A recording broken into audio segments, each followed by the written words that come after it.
दिग्गज पाहुण्यांना विनंती करते की त्यांनी व्यासपीठावर आसन असतो.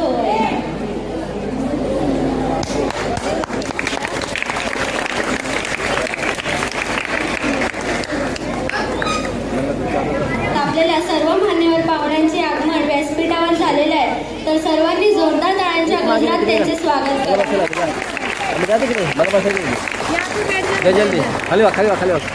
शाळेच्या अंगणात आज आनंदाची बहार, शाळेच्या अंगणात आज आनंदाची बहार. ज्ञान कला संस्कारांनी सजला हा सारा दरबार, सजला हा सारा दरबार. स्वागतम स्वागतम सुस्वागतम. अनियोग शिक्षण संस्था आयोजित या 26व्या बालकुमार साहित्य संमेलनाचा आजचा हा दुसरा दिवस. या दुसऱ्या दिवसातील प्रथम सत्राची सुरुवात सकाळी 8 वाजता ग्रंथदिंडीने झाली. या ग्रंथदिंडीचे उद्घाटन अनियोग शिक्षण संस्थेचे अध्यक्ष तसेच वास्तुविशारद माननीय श्री व सौ संजय शेट्टे यांनी केली. यापूर्वी आपण सकाळच्या सत्रात कवी संमेलनाचा आस्वादही घेतला. आता आपण या बालकुमार साहित्य संमेलनाच्या दुसऱ्या सत्राची सुरुवात कथाकथन संमेलनाने करत आहोत. या कथाकथन संमेलनास उपस्थित व्यासपीठावरील प्रमुख पाहुणे माननीय श्री प्रशांत निगडे सर, माननीय रमेश तांबे सर, तसेच बालकुमार साहित्य संमेलनाचे अध्यक्ष कुमार आयुष परब, तसेच स्वागताध्यक्ष कुमारी नेहा सावंत, तसेच कथा सादर करणारे शिक्षक व विद्यार्थी, तसेच सभागृहातील उपस्थित सर्व मान्यवर व सर्व रसिकांचे मी स्वागत करण्यासाठी मी आपल्या संगीत समूहाला व्यासपीठावर आमंत्रित करते. त्यांनी सुंदर स्वागत गीत सादर करावे.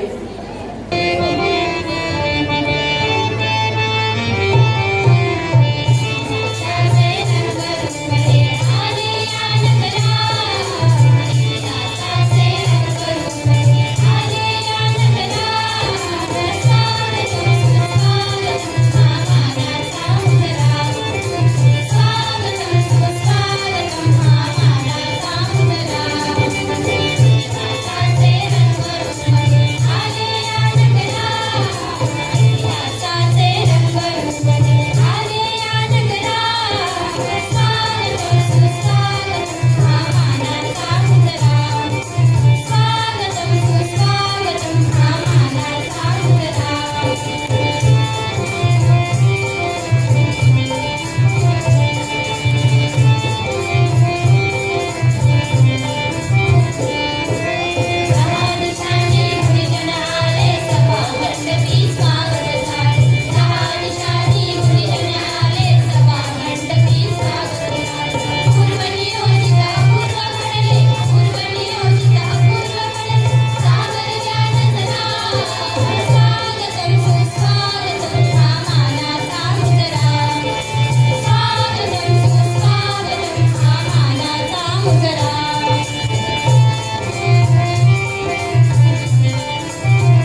धन्यवाद.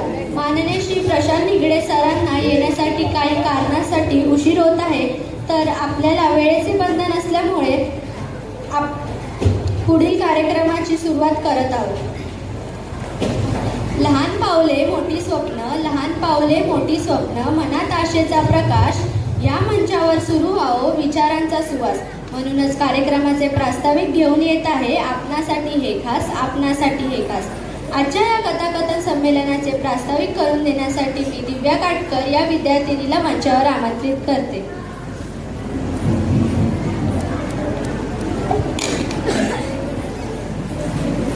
नमस्कार. आजच्या दुसऱ्या क्षेत्रातील कथाकथन साहित्य संमेलनाचे प्रास्ताविक मी इथे आपणासमोर करीत आहे.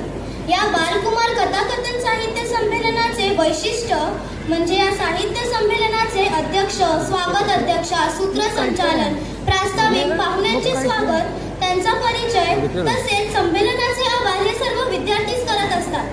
अन्योग शिक्षण संस्था गेली कित्येक वर्षापासून दर शनिवारी साने गुरुजी कथामाला व स्वामी विवेकानंद व्याख्यानमाला यांसारखे उपक्रम राबवित आलेली आहे. अनेक नेत्यांच्या जयंतीनिमित्त आमच्या या विद्यालयात कथाकथन सप्ताह साजरा केला जातो. सुवर्णयोग म्हणजे अन्योग शिक्षण संस्थेचे संस्थापक, राष्ट्रपती पुरस्कार प्राप्त प्राचार्य आदरणीय भाईसाहेब चिंतरकर सर यांचा बेवा हा स्वरचित कथासंग्रह अन्योगच्या रंगमंचावर प्रकाशित झाला. तसेच पिंपळ पान या स्वरचित कथासंग्रहाला मराठा मंदिर साहित्यातर्फे त्यांना साहित्य पुरस्कार मिळाला व तसेच त्यांना वंदना प्रकाशनाच्या वतीने आशीर्वाद पुरस्कार प्राप्त झालेला आहे. सरांची आतापर्यंत 5 पुस्तके प्रकाशित झाली आहेत. एकदा आपल्या चिंतनकर सरांसाठी जोरदार टाळ्या.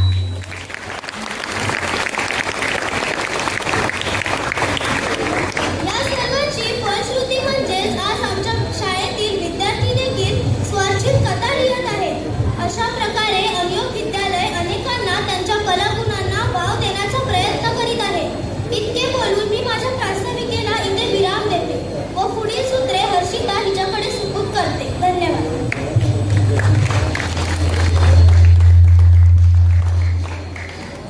धन्यवाद दिव्या, खूपच छान. अगदी मोजक्या शब्दातून तू कार्यक्रमाचे प्रास्ताविक करून दिलेस. मान्यवरांचे करूया स्वागत, फुले उधळून आनंदाची, मान्यवरांचे करूया स्वागत, फुले उधळून आनंदाची. आपण आलात आम्हाला मान देऊन, पर्वणी सुख संख्यांची. या कथाकथन संमेलनास लाभलेल्या दिग्गज पाहुण्यांचा परिचय व स्वागत करून देण्यासाठी मी प्रज्ञा कुवार या विद्यार्थिनीला मंचावर आमंत्रित करते.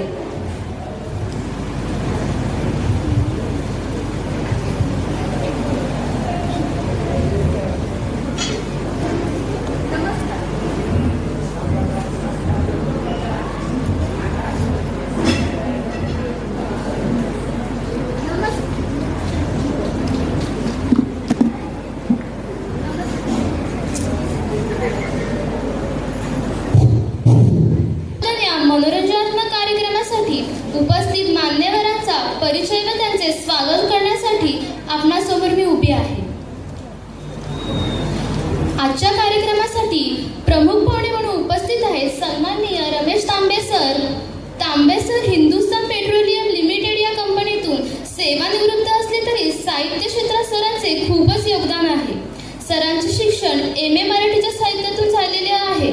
सरांची स्वप्न, खिडकी, पिटीचा तास यासारखे बालकाव्य संग्रह, वर्तुळ, धमाल गोष्टी, गोष्ट सांगा गोष्ट यासारखे बालकथा संग्रह अशी प्रकारची 15 पुस्तके सरांची प्रकाशित झालेली आहेत. कथा कवितांचा मनोरंजनात्मक कार्यक्रम, मराठी भाषेचा इतिहास आणि भाषेच्या गमती जमती या विषयांवर सरांचे विविध शाळांमध्ये कार्यक्रम झालेले आहेत. महाराष्ट्र राज्य पुरस्कार, राज्यस्तरीय पुरस्कार असे जवळजवळ सरांना 31 पुरस्कार प्राप्त झालेले आहेत.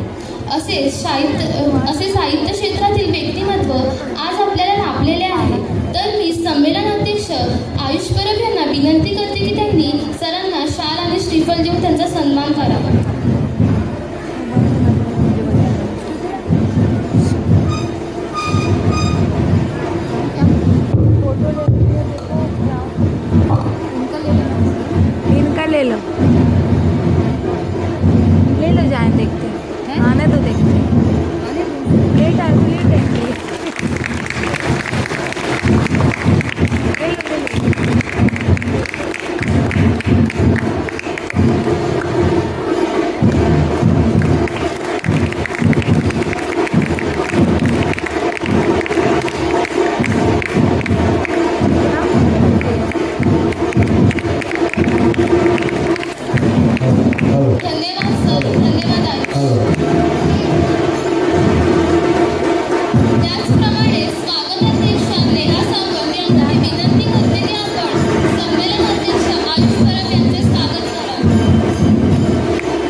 दे आ रहा है मैं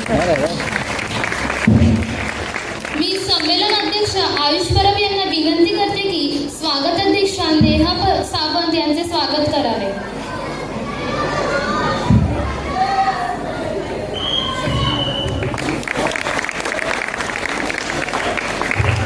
धन्यवाद. या ठिकाणी मान्यवरांचा परिचयाचा कार्यक्रम इथेच संपला आहे. पुढील सूत्रे हर्षिता हिच्याकडे सोपवते. धन्यवाद.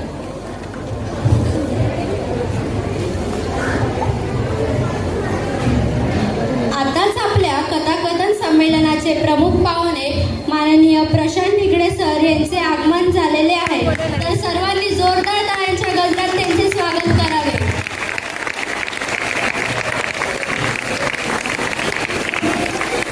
मी प्रशांत सरांना विनंती करते की त्यांनी व्यासपीठावर आसनस्थ व्हावे.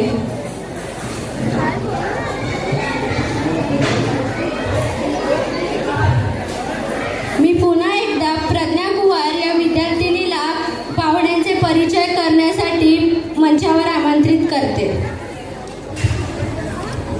क्या सर सब दिख गया फिर नहीं. विद्यार्थी मित्रांनो, आपणास माहित आहे का राज्यस्तरीय बालनाट्य स्पर्धा पुणे येथे पार पडली.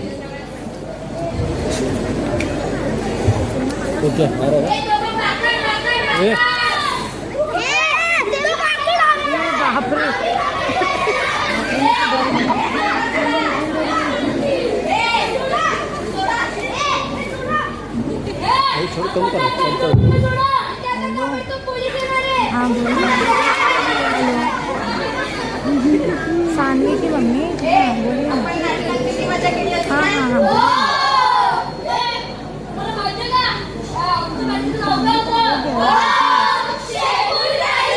आपको भेजना है क्या? अभी बच्चे छूटेंगे साथ में ही भेजना.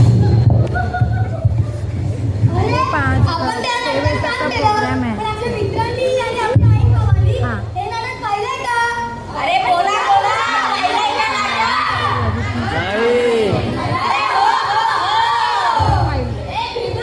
उसका हो गया है. उसका कविता था ना, हो गया है उसका.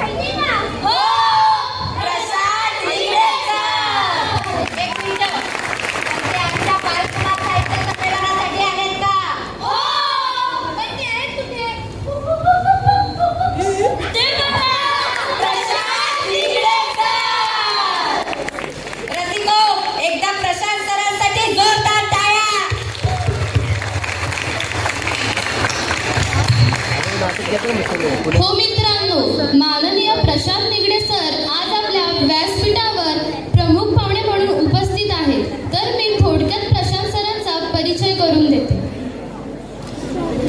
सरांचा उत्तम लेखक, दिग्दर्शक, अभिनेते म्हणून सरांचे नाव लौकिक आहे. नाटक, जाहिराती, दूरदर्शन मालिका, चित्रपट, वेब सिरीज, लघुपट, विनोदी कार्यक्रम या क्षेत्रात सरांचा अनुभव खूपच मोठा आहे. स्वाभिमान, लक्ष्मीच्या पावलांनी, स्वराज्य रक्षक संभाजी यासारख्या दूरदर्शनवरील अनेक मालिकांमध्ये सरांनी आपली भूमिका साकारलेली आहे.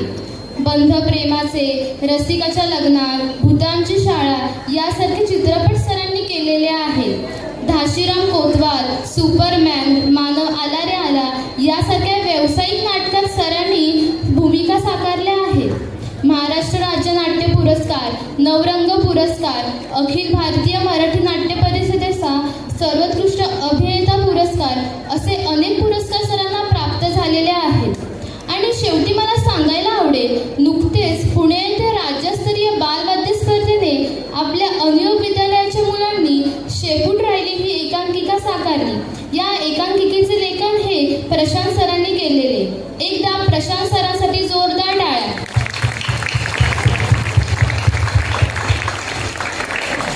मी संमेलन अध्यक्ष आयुष परब यांना विनंती करते की त्यांनी सरांचा शाल आणि श्रीफल देऊन सन्मान व स्वागत करावे.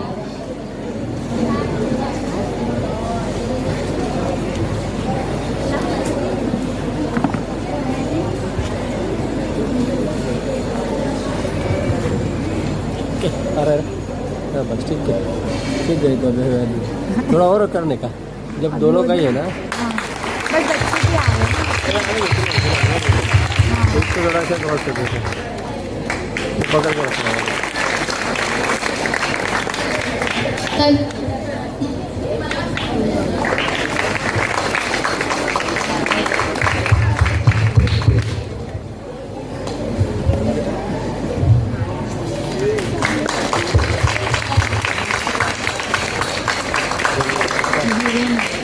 या सगळ्या टीमसाठी एक छान फोटो होऊ दे.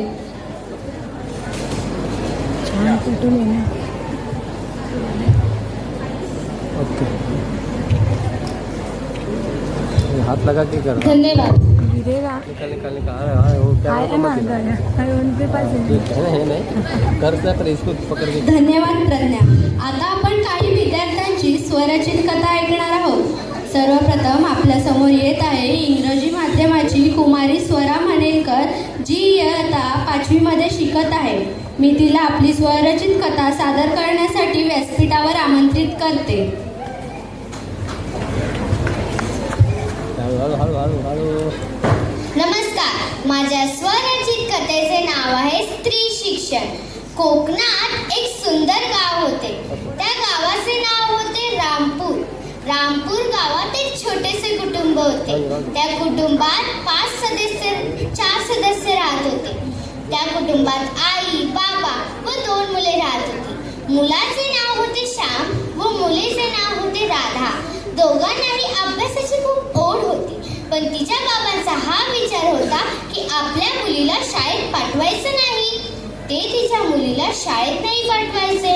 त्यांचा मुलगा रोज शाळेत जायचा व घरी येऊन अभ्यास करायचा. एकदा राधा श्यामला म्हणाली, श्याम, ऐकतोस का? जे तुला शाळेत शिकवतात ते तू मला घरी येऊन शिकवशील का? श्याम म्हणाला, ठीक आहे, चालेल, मी शिकवतो. त्यांचे बाबा शेतकरी होते. ते जेव्हा दुपारी शेतात जायचे तेव्हा बाबांच्या नकळत श्याम राधाला जे शाळेत शिकवले ते घरी येऊन शिकवायचा. हाच त्यांचा रोजचा दिनक्रम होता. एके दिवशी बाबांना वाटले, मी तर माझ्या मुलाला इतकं मोठं केले, आता ह्याला उच्च शिक्षण द्यायला हवं. म्हणून त्यांनी त्याला विदेशात पाठवले. आता फक्त घरात आई, बाबा व राधा होते. एके दिवशी बाबांना पैशाची खूप गरज पडली. त्यांनी सावकाराकडून 10,000 रुपयाचे कर्ज घेतले.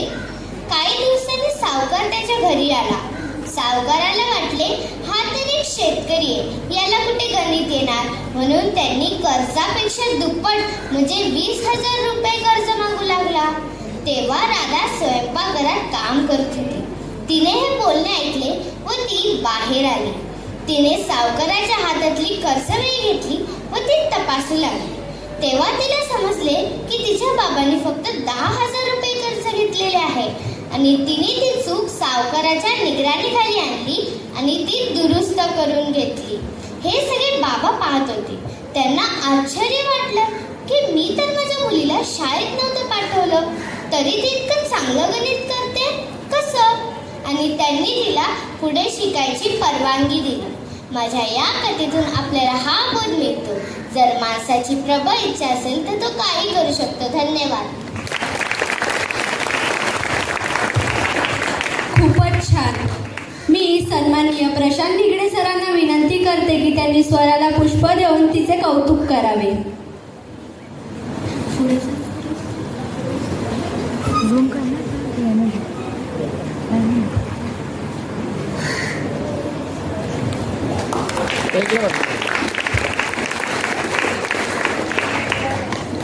धन्यवाद सर.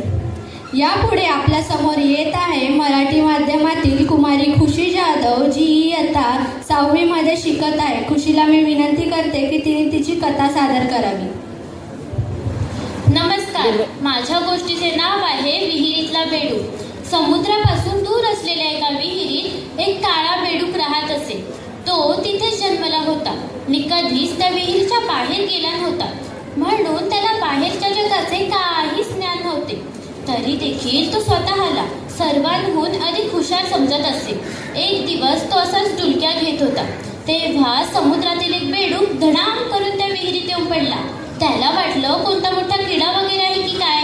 मी त्याच्या तोंडाला पाणी सुटले, पण जेव्हा दुसऱ्यांदा त्याने नीट निरखून पाहिले तेव्हा आश्चर्यचकित होऊन त्याच्या मनात विचार आला, अरे हा तर बेडकासारखा दिसतो, मग हा माझ्यासारखा काळा का नाही?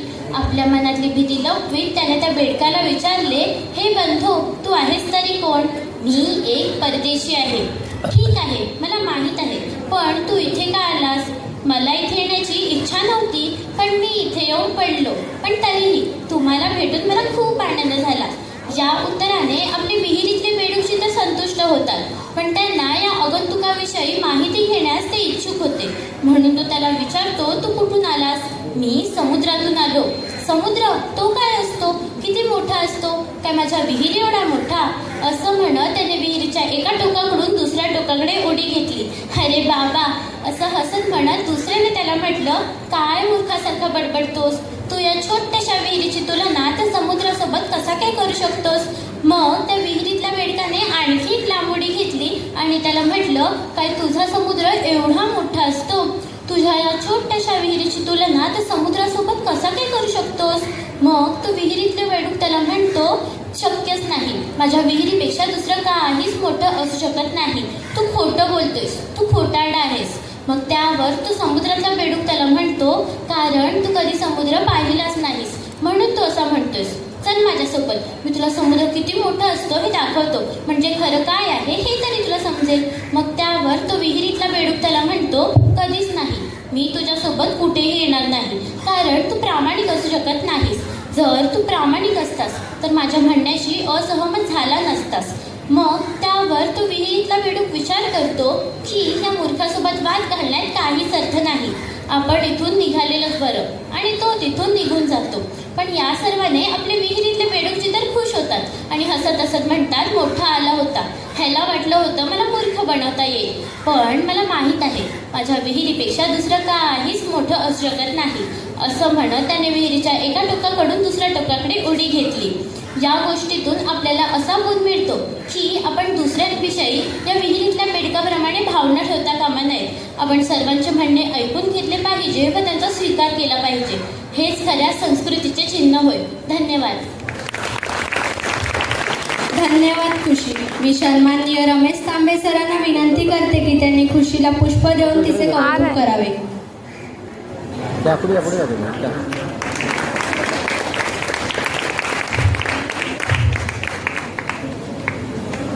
धन्यवाद. त्यानंतर आपल्या समोर येत आहे अनुयोग इंग्रजी माध्यमाची मनश्री राणे, जिची स्वरचित कथा सादरीकरण करण्यासाठी नॅशनल लायब्ररी बांद्रे येथे तिला गेल्या वर्षी सन्मानही झाला आहे. तर मी मनश्रीला विनंती करते की तिने तिची कथा सादर करावी. नमस्कार, माझे नाव मनश्री राणे. मी इयत्ता 8वी अ मध्ये शिकत आहे. मी तुमच्यासमोर माझी एक छोटीशी कथा सादर करणार आहे. ती तुम्ही शांतपूर्वक ऐकावी अशी मी विनंती करते आणि माझ्या कथेस सुरुवात करते. कणकवलीमध्ये एक छोटेसे गाव होते. त्या गावात 5 माणसांचे कुटुंब राहायचे. ते एक मध्यमवर्गीय कुटुंब होते. त्यांचे आयुष्य खूप खुश आणि आनंदी चालू होते. पण एके दिवशी त्यांना पैशांची खूप गरज भासली आणि त्यांनी 4 लाखाचे कर्ज घेतले. नंतर ते कर्ज त्यांना फेडायला खूप कठीण व्हायला लागले. त्यांची परिस्थिती हालाकीची व्हायला लागली. ते कर्ज कसे फेडायचे ते त्यांना कळतच नव्हते. त्यांच्या घरात एकच कमवता व्यक्ती होता. तो तरी किती सांभाळायला. त्यांचे खायचे खर्च, किराणा माल खर्च, औषध पाणी खर्च, डॉक्टर, दवाखाना ह्या खर्चांमध्येच त्याचे पैसे तिकडे निघून जायचे. एके दिवशी त्यांच्या गावी खूप पाऊस पडला आणि एक छोटेसे वादळही आले. त्या वादळामध्ये त्याच्या घराच्या सामानांची वाट लागली. सगळे तुटून गेले. सर्वांचे सत्यानाश झाले. आता काय करायचं त्यांना कळतच नव्हते. एका बाजूला कर्जाचा डोंगर आणि दुसऱ्या बाजूला अशी ही परिस्थिती. आता काय करायचे त्यांना कळेच न झाले. ते कावरे बावरे होऊ लागले. त्यांच्या घरात 12 वर्षांची एक छोटी मुलगी होती. ती आपल्या आईला म्हणाली, आई, मी ह्याच्यावर काही पर्याय सांगू काय? आई बोलली, सांग बरं. ती बोलली, आपण जर लोणचं, मसाला, पापड हे सगळं विकण्याचा बिझनेस चालू केला तर? पण ते कोणाला काही पटले नाही. सर्व बोलू लागले, सर्वांचा असा बिझनेस आहे, आपला काय चालणार त्यात ना, कोण आपल्याकडनं विकत घेणार? पण तिच्या आईच्या हाताला खूप छान चव होती. तिच्या आईला तिचे म्हणणे पटलेलेही. ती पटकन गेली आणि तिला विचारली, अगं, आपण हा बिझनेस कसा चालू करू शकतो? ती बोलली, जास्त काही नाही, फक्त आपल्याला हे सगळे पदार्थ बनवायचे आणि बाजारात जाऊन विकायचे. एवढे सोपे आहे. पण घरच्यांपासून लपवून हे सगळे पदार्थ बनवणार कुठे? तिला प्रश्न पडला. तेवढ्यात तिला एक युक्ती सुचली. ती बोलली, आपल्या घरच्या पाठच्या दाराला जी अडघळीची खोली आहे तिथे आपण ही सगळी कृती करू. मग काय, फटकन जाऊन ते अडघळीच्या खोलीत गेले, तिकडची साफसफाई करू लागले आणि तिकडे चूल बसवली. आता दर दुपारी जेव्हा तिचा नवरा काम शोधायला जायचा आणि घरातले सर्व झोपायचे, तेव्हा ते दोघे जाऊन तिकडे काय ना काय पदार्थ बनवून बाजारात जाऊन विकायचे. ते पदार्थ आपल्या मैत्रिणीकडे द्यायची आणि मग मैत्रीण बाजारात विकायची. खूप दिवस असेच चालू लागले. तिच्या कस्टमरलाही तिचे पदार्थ खूप आवडू लागले. तिच्या हाताला छान चवी होती, त्यामुळे तिच्या पदार्थांची मागणी अजून वाढू लागली. एके दिवशी त्यांच्या घरी एका मोठ्या खानावळची मालकीण आली. ती घरात जातात बोलली की मला 15 किलो मसाले आणि 4 किलो लोणच्याची ऑर्डर पाहिजे. कोणाला काही माहीत नव्हते म्हणून सगळे बोलू लागले, कशाबद्दल बोलतायत बाई तुम्ही? इथे असा कोण बिझनेस चालूच करत नाही, तुम्ही कशाबद्दल बोलत आहात? सगळ्यांना प्रश्न पडला. तेवढ्यात ती आणि तिची मुलगी आली. सर्वजण तिच्याकडे बघू लागले आणि बोलू लागले, हे बाई कशाबद्दल म्हणत आहेत, तुला माहिती आहे का? ती थोडी घाबरलेली पण हिम्मत करून खरं काय ते तिने सांगितलेच. सर्व लोक खूप चिडलेली. आनंदही तितकीच होती. शेवटी एवढी मोठी ऑर्डर मिळालेली त्यांना. त्या बाईने त्यांना 15,000 ॲडव्हान्स म्हणूनही दिले. थोड्या महिन्यानंतर तिने तिच्या घरावरचे कर्ज फेडून टाकले आणि परत एकदा खुश आणि आनंददायी जगू लागले. तर पाहिलं का मित्रांनो, जर आपली इच्छाशक्ती प्रबळ असेल आणि आपल्याकडे कष्ट मेहनत करायची जिद्द असेल तर आपण कुठल्याही परिस्थितीवर मात करू शकतो. हेच माझ्या कथेचे तात्पर्य. धन्यवाद.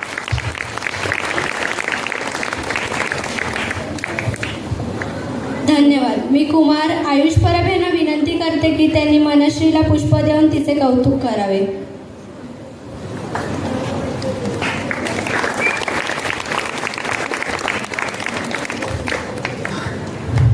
धन्यवाद. आता आपली कथा सादर करण्यासाठी आपल्यासमोर येत आहे कुमारी प्रांजली गुप्ता, जी स्वतः अमराठी आहे, परंतु तिच्या मराठी भाषेवरील प्रेमाखातर ती आपल्याला जमेल तशा शैलीत आपली स्वरचित कथा सादर करणार आहे. प्रांजलीला मी विनंती करते की तिने आपली कथा सादर करावी. नमस्कार. आज मी तुमच्या समोर माझी स्वतःची लिहिलेली एक कथा प्रस्तुत करणार आहे. माझे कथेचे नाव आहे जाणीव.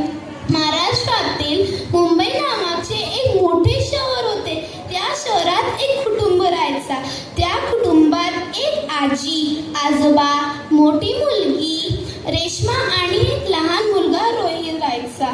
ते कुटुंब खूपच श्रीमंत होते. ते कुटुंब खूपच मदतगार पण होते. दररोज त्यांचे पालक म्हणजे रोहन आणि रेश्माचे आई बाबा कामासाठी घराच्या बाहेर जात होत्या. तर ते लोक घरात रात्री 11 व 10 वाजता येतात, जेव्हा सर्वजण झोपत असतात. एका दिवशी रोहन आणि रेश्मा दोघा एका सोबत शाळेला गेले. रेश्मा ही 6वी शिकत होती आणि रोहन हे 5वी शिकत होतो. एका दिवशी रोहन त्याच्या मित्रांना म्हणाला, मित्रांनो तुम्ही लोक माझ्या घरी या, आम्ही लोक खूप सारे खेळ खेळूया. सर्व मित्र म्हणाले, हो खेळ, पण कोणता? तर रोहन म्हणाला, पहिला तुम्ही लोक माझ्या घरी तरी या. सर्व मित्र म्हणाले, हो रोहन आम्ही येणार. शाळेची सुट्टी झाली. सर्व मित्र त्याच्या घरी गेले आणि सर्व मित्र म्हणाले, आम्ही तुझ्या घरी तरी गेले, आता काय खेळूया? रोहन म्हणाला, चला क्रिकेट खेळूया. सर्व मित्र म्हणाले, हो क्रिकेट, खूपच मजा येईल. पण एक मित्र होतो विहान, तो पुढे गेला आणि म्हणाला, रोहन पण तुझ्याकडे क्रिकेट खेळण्याचे सर्व साहित्य असेल का? तर रोहन म्हणाला, हो आम्ही खूपच श्रीमंत आहे, माझ्याकडे क्रिकेट खेळण्याचे सर्व साहित्य आहे. सर्व मित्र म्हणाले, किती श्रीमंत आहे हे लोक. रोहनने क्रिकेट खेळण्याचे सर्व साहित्य आणले आणि क्रिकेट खेळण्याची सुरुवात केली. क्रिकेट खेळताना रोहनपासून घराची फुलदाणी तुटली. सर्व मित्र घाबरले, आता काय करू? ती आवाज खूप जोरापासून येली. ती आवाज दुसऱ्या मंजिला म्हणजे तिथे रोहनाची मोठी बहीण रेश्मा अभ्यास करत होती, तिकडे पण गेली. ती धावत खालती आली आणि काय पाहिली, घराची फुलदाणी तर तुटलीच आहे, पण तिचे आजी आणि आजोबा खूपच घाबरले होते. ती त्यांच्याकडे गेली आणि म्हणाली, आजी आणि आजोबा तुम्ही तुमची औषधी घ्या आणि झोपा. जेव्हा त्यांची आजी आणि आजोबा झोपतात तर तिचे सर्व मित्र जसे घाबरले होते ती त्यांना म्हणाते, तुम्ही लोक घाबरू नका, मी तुम्हाला मारेन नाही, फक्त तुम्हाला एक गोष्ट सांगेन, जेव्हा तुम्ही लोक घरात क्रिकेट खेळत आहे तुम्हाला हे तरी माहीत आहे क्रिकेट घराच्या आत नाही बाहेर खेळलं जातं. सर्व मित्र म्हणाले, हो ती पण तुम्ही खरंच बोलत आहे. सर्व मित्रांना त्यांची चूक समजली आणि ते लोक घराच्या बाहेर एक मोठ्या भागात खेळण्यासाठी गेले. हे वर्षापासून आम्हाला हे माहीत पडतं, जेव्हा आम्ही लोक आमच्यापासून वयस्कर व आमच्यापासून लहान यांची काळजी नाही घेऊ शकत तर त्यांना त्रास पण नाही द्यायला पाहिजे. मला जास्त मराठी नाही येते, पण तुम्ही लोकांनी माझी गोष्ट ऐकली त्याच्यासाठी मनापासून खूपच धन्यवाद. धन्यवाद प्रांजली. मी कुमारी नेहा सावंत यांना विनंती करते की त्यांनी प्रांजलीला पुष्प देऊन तिचे कौतुक करावे.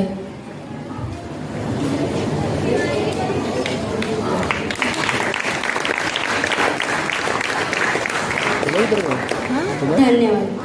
चक्कर आ रहा है. किधर गए? ऊपर है?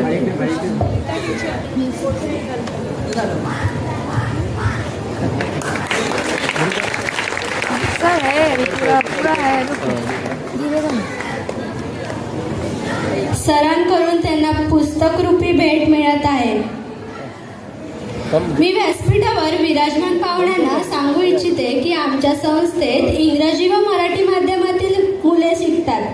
त्यामध्ये काही मराठी तर काही अमराठी, पण आमच्या संस्थेत मराठी अमराठी असला कोणताच भेदभाव केला जात नाही. तर पुन्हा एकदा आमच्या अनियोग शिक्षण संस्थेसाठी जोरदार टाळ्या. आता आपल्या समोर स्वरचित कथा सादर करण्यासाठी येत आहे इयत्ता 9वीतला विद्यार्थी विराज खांबे.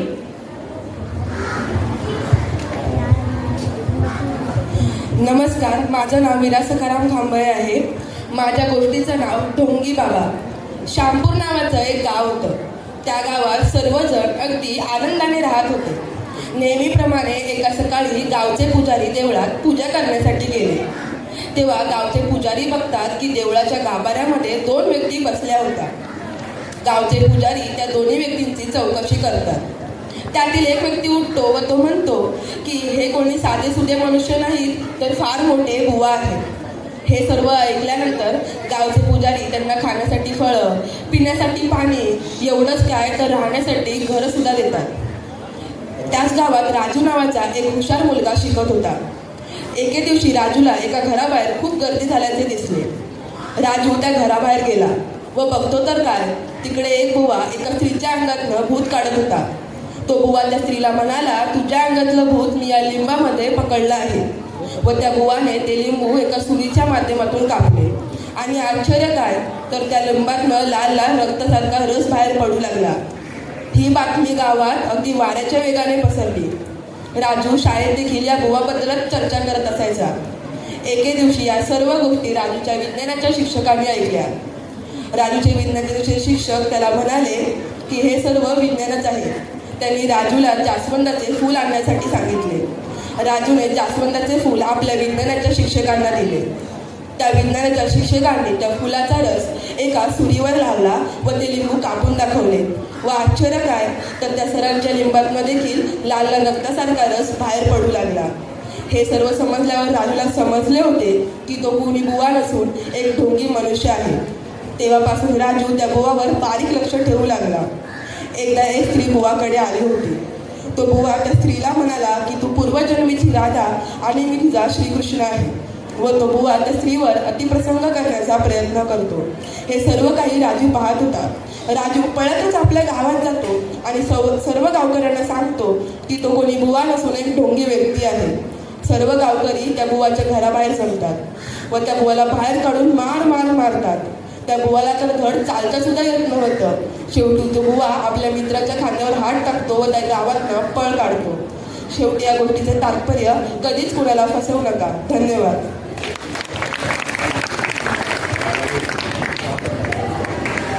खूपच छान.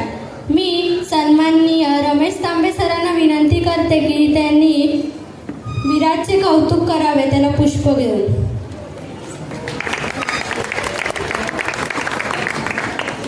धन्यवाद. आता आपल्या समोर एक कथा घेऊन येत आहे इंग्रजी माध्यमातील अस्मिता कुमटेकर मॅडम.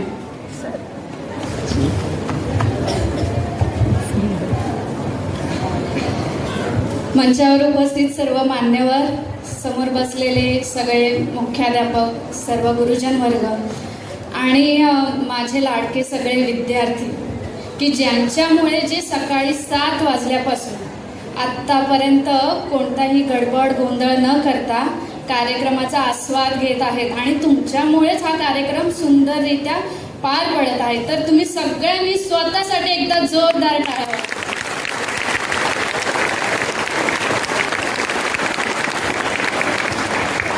धन्यवाद. मी तुमच्या पुढे आज एक छोटीशी कथा सादर करणार आहे. तुमच्या मित्रमैत्रिणींनी खूप छान कथा सादर केल्या, तर मी सुद्धा एक कथा सांगणार आहे. माझ्या कथेचे नाव आहे सामर्थ्य. सामर्थ्य म्हणजे काय तुम्हाला माहीत आहे का मुलांनो?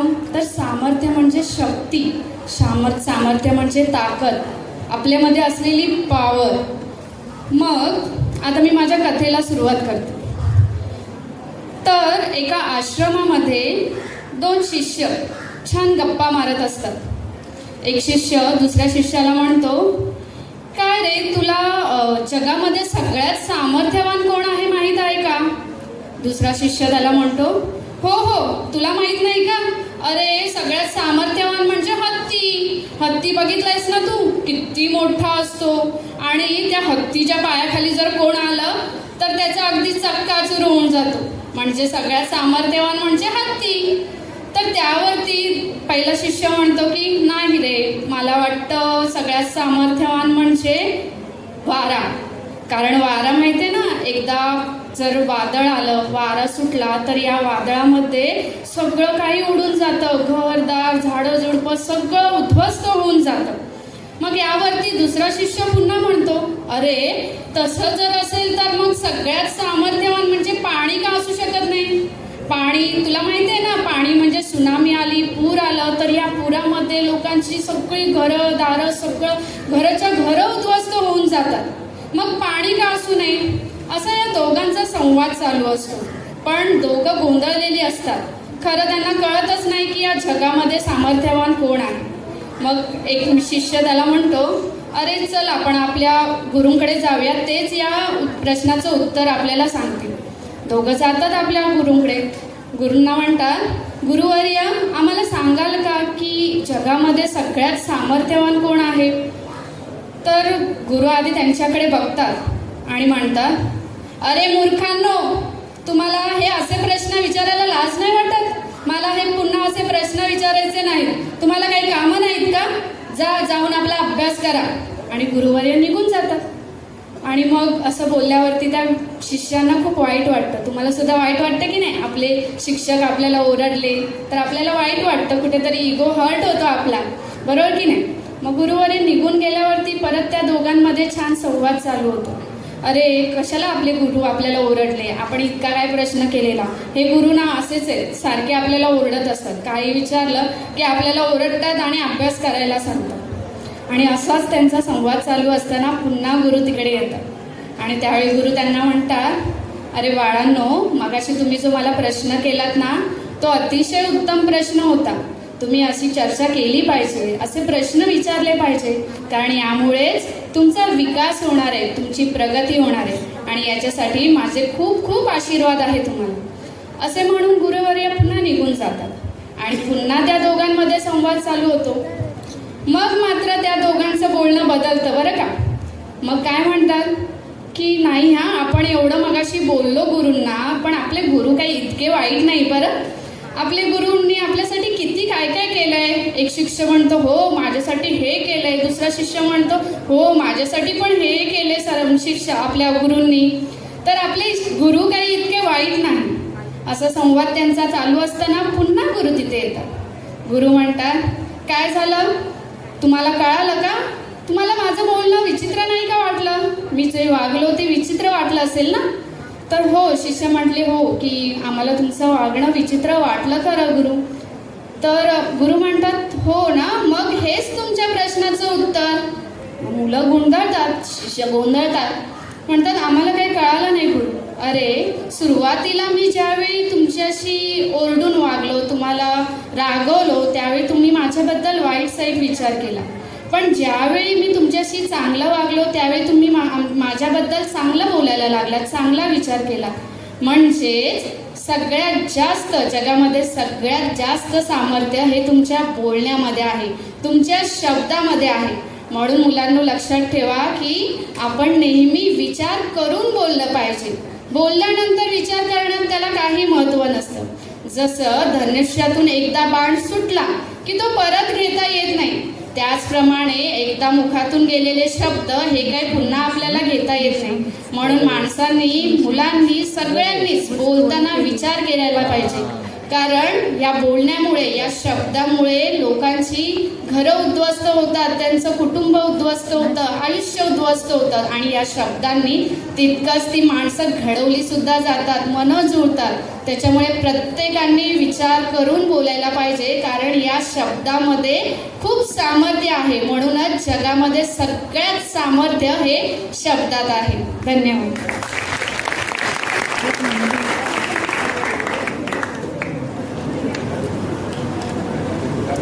धन्यवाद मॅडम. मी सन्माननीय प्रशांत निगडे सरांना विनंती करते की त्यांनी अस्मिता मॅडमला पुष्प देऊन त्यांचे कौतुक करावे.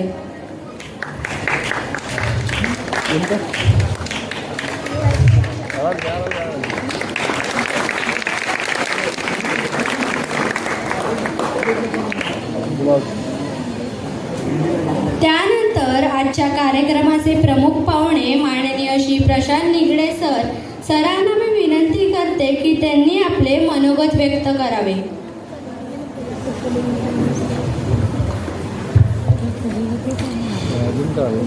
धन्यवाद. उपस्थित सर्व मान्यवर, आयोजक, संस्थापक, शिक्षक वर्ग आणि सगळ्यात महत्त्वाचा म्हणजे हा जनसमुदाय, म्हणजे इथला भावी पिढी, ही पिढी पुढे जाऊन महाराष्ट्र घडवणार आहे, भारत घडवणार आहे, ती पिढी इथे बसलेली आहे. थोडे वैतागलेले दिसत आहेत जरा मागे सगळे. मी जरा संवाद साधतो तुमच्याशी. मालिका कोण कोण पाहतं? मालिका पाहतात? स्टार प्रवाह पाहिली? स्टार प्रवाह कोण कोण पाहतं? स्टार प्रवाह. स्वाभिमान पाहिली कोणी? स्वाभिमान मालिका. स्वाभिमान शोध अस्तित्वाचा नावाची मालिका होती, खूप चांगली झाली होती. त्याच्यामध्ये मी बबनदादा नावाचं कॅरेक्टर केलं होतं, शिपाई जो पिऊन तिथला होता, बबनदादा. आणि आत्ता माझी लक्ष्मीच्या पावलांनी ही मालिका सुरू होती, त्याच्यामध्ये कलाबरोबर रॉकेट नावाचं कॅरेक्टर जे मी केलं होतं. या सगळ्या मालिका, नाटक, चित्रपट, अनेक गोष्टी करत असताना मी तुमच्यासारख्या त्याच खुर्चीतून उठून पुढे आलेला व्यक्ती आहे. म्हणजे 10वीपर्यंत कधी असं वाटलं नव्हतं की आपण या क्षेत्रात, आतून इच्छा होती पण काम करू, पुढे जाऊ, किंवा खूप काम केल्यानंतर अनेक पुरस्कार मिळतील, राष्ट्रीय पुरस्कार मिळतील, आंतरराष्ट्रीय स्तरावर पुरस्कार मिळतील, असं काही ठरलं नव्हतं. माझी मराठी भाषा ही सामान्य होती, कारण मी अगदी खेड्यातून आलेला आहे. काय असतं की ज्यावेळेस तुम्ही ठरवता की मला काहीतरी करायचं आहे, त्यावेळेस तुम्ही तुमच्यावर काम करायला लागतात. आज ज्या कथा ऐकल्या त्याच्यात मी असं ऐकलं की स्वरचित कथा काही मुलांनी लिहिल्या, अप्रतिम. स्वरचित कुठलीही गोष्ट ही अप्रतिमच असते, त्याला आकार मिळत जातो, तो दिला जातो. आज ते कथा सादर करत असताना ते छान पद्धतीने बोलत होते, मस्त छान वाटत होतं.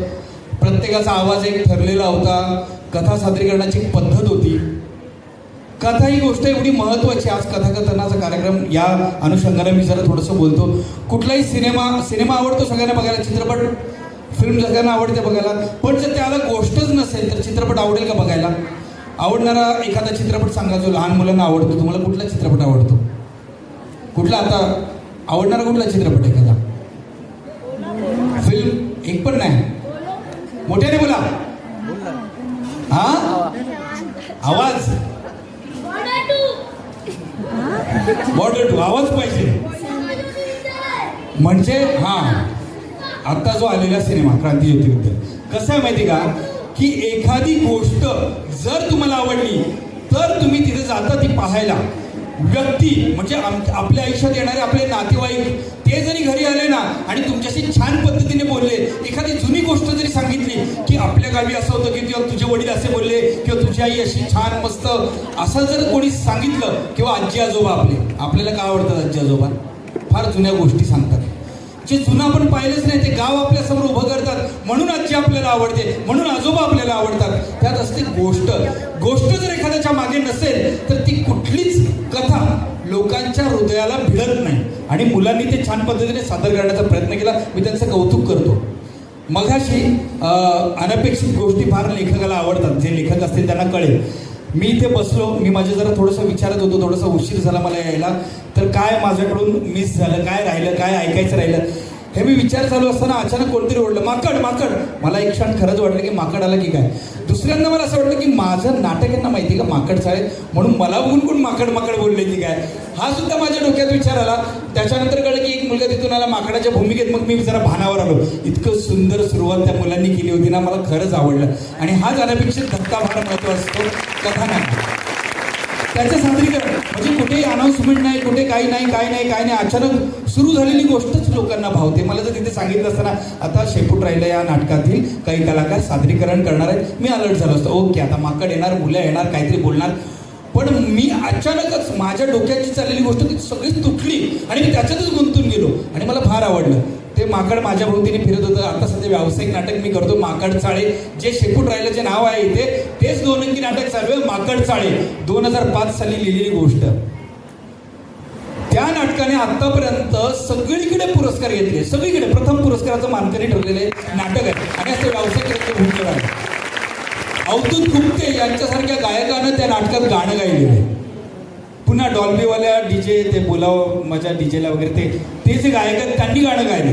मोठे चांगले लोक याला जोडले गेलेले आहेत. माकड चाळे, मी ही भूमिका जगताना मला फार बरं वाटलं की त्याला बघून की त्या वयात जर असं मी त्याच्या उड्या बघत होतो, कारण मी आज वय काय माझं आज 39 वय, त्या अवस्थेत उड्या मारणं हे करणं. पण लहान मुलांचा जो त्यांची चपळता आहे किंवा काय, मी त्याला कुतूहलाने बघत होतो की तो काय करतोय. मी त्याच्याकडून शिकत होतो की चपळ पद्धतीने माकड त्याच्या पद्धतीने कसं करायचं. छोट्या गोष्टी असतात, देवाणघेवाण असते. मी शिकवणारा माणूस असेल तरी शिकण्याचा म्हणजे बोलतो ना, प्रत्येकाचं ती अवस्था असते की मला प्रत्येक गोष्ट प्रत्येकाला शिकावं लागतं आयुष्यात. मला छान वाटलं हे नाटक. अजून काही चित्र बदलेल लवकरच. हे नाटक तुम्हाला चांगल्या पद्धतीने पाहायला मिळेलच आणि माकडचं हे नाटक बघायला या. मी फक्त एवढंच म्हणेन की इथे बसलेल्या सगळ्या विद्यार्थ्यांना तुम्ही घडवण्याचं काम करत आहात. मुळात म्हणजे एक चांगला रसिक प्रेक्षक, रसिक श्रोता तयार करणे फार महत्त्वाचं काम असतं. आज शाळेतील ही गोष्ट हरवली. मी वेगवेगळ्या शाळेत जातो, वेगवेगळ्या कॉलेजला जातो, त्याचा इव्हेंट झाला आहे. मला आज आनंद या गोष्टीचा वाटला की हे कॉर्पोरेट इव्हेंट वाटला नाही, ही मला माझी शाळा वाटली. ज्या शाळेतून मी वाढलो, ज्या शाळेत इतक्या संख्येने लोक तिथे बसायचे, मुलं छान पद्धतीने संवाद साधायची आणि शिक्षकांनी त्या मुलांना तिथे ऐकायला भाग पाडणं. आज तुम्ही 10 वाक्य ऐकताना कदाचित तुम्हाला मागे पुढे होत असेल, पण तुमचे कान तयार होत आहे. ज्याचा कान तयार होतो ना ऐकण्याचा, तोच काहीतरी करू शकतो, तोच काहीतरी रचू शकतो आणि तोच उत्तम पद्धतीने मांडणी करू शकतो. आणि आपल्याकडे खूप छान गोष्टी तुम्हाला माहिती आहे का, छत्रपती शिवाजी महाराज आपल्याला माहिती आहे ते तलवारीच्या जीवावरती लढले, बरोबर आहे की नाही. युद्ध केलं त्यांनी, औरंगजेबाशी 2 हात केले, अफजल खानाशी 2 हात केले, शाहिस्ते खानाशी 2 हात केले. पण आपल्याला हे लक्षात येत नाही की त्यांच्यात लढण्याचं बळ कुठून आलं.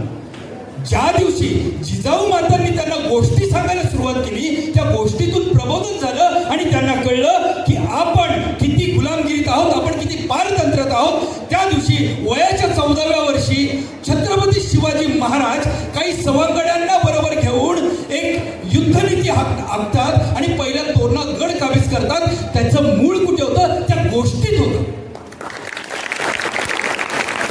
त्यामुळे एखादी गोष्ट आपल्या आयुष्यात किती बदल करू शकते फार महत्वाचं आहे.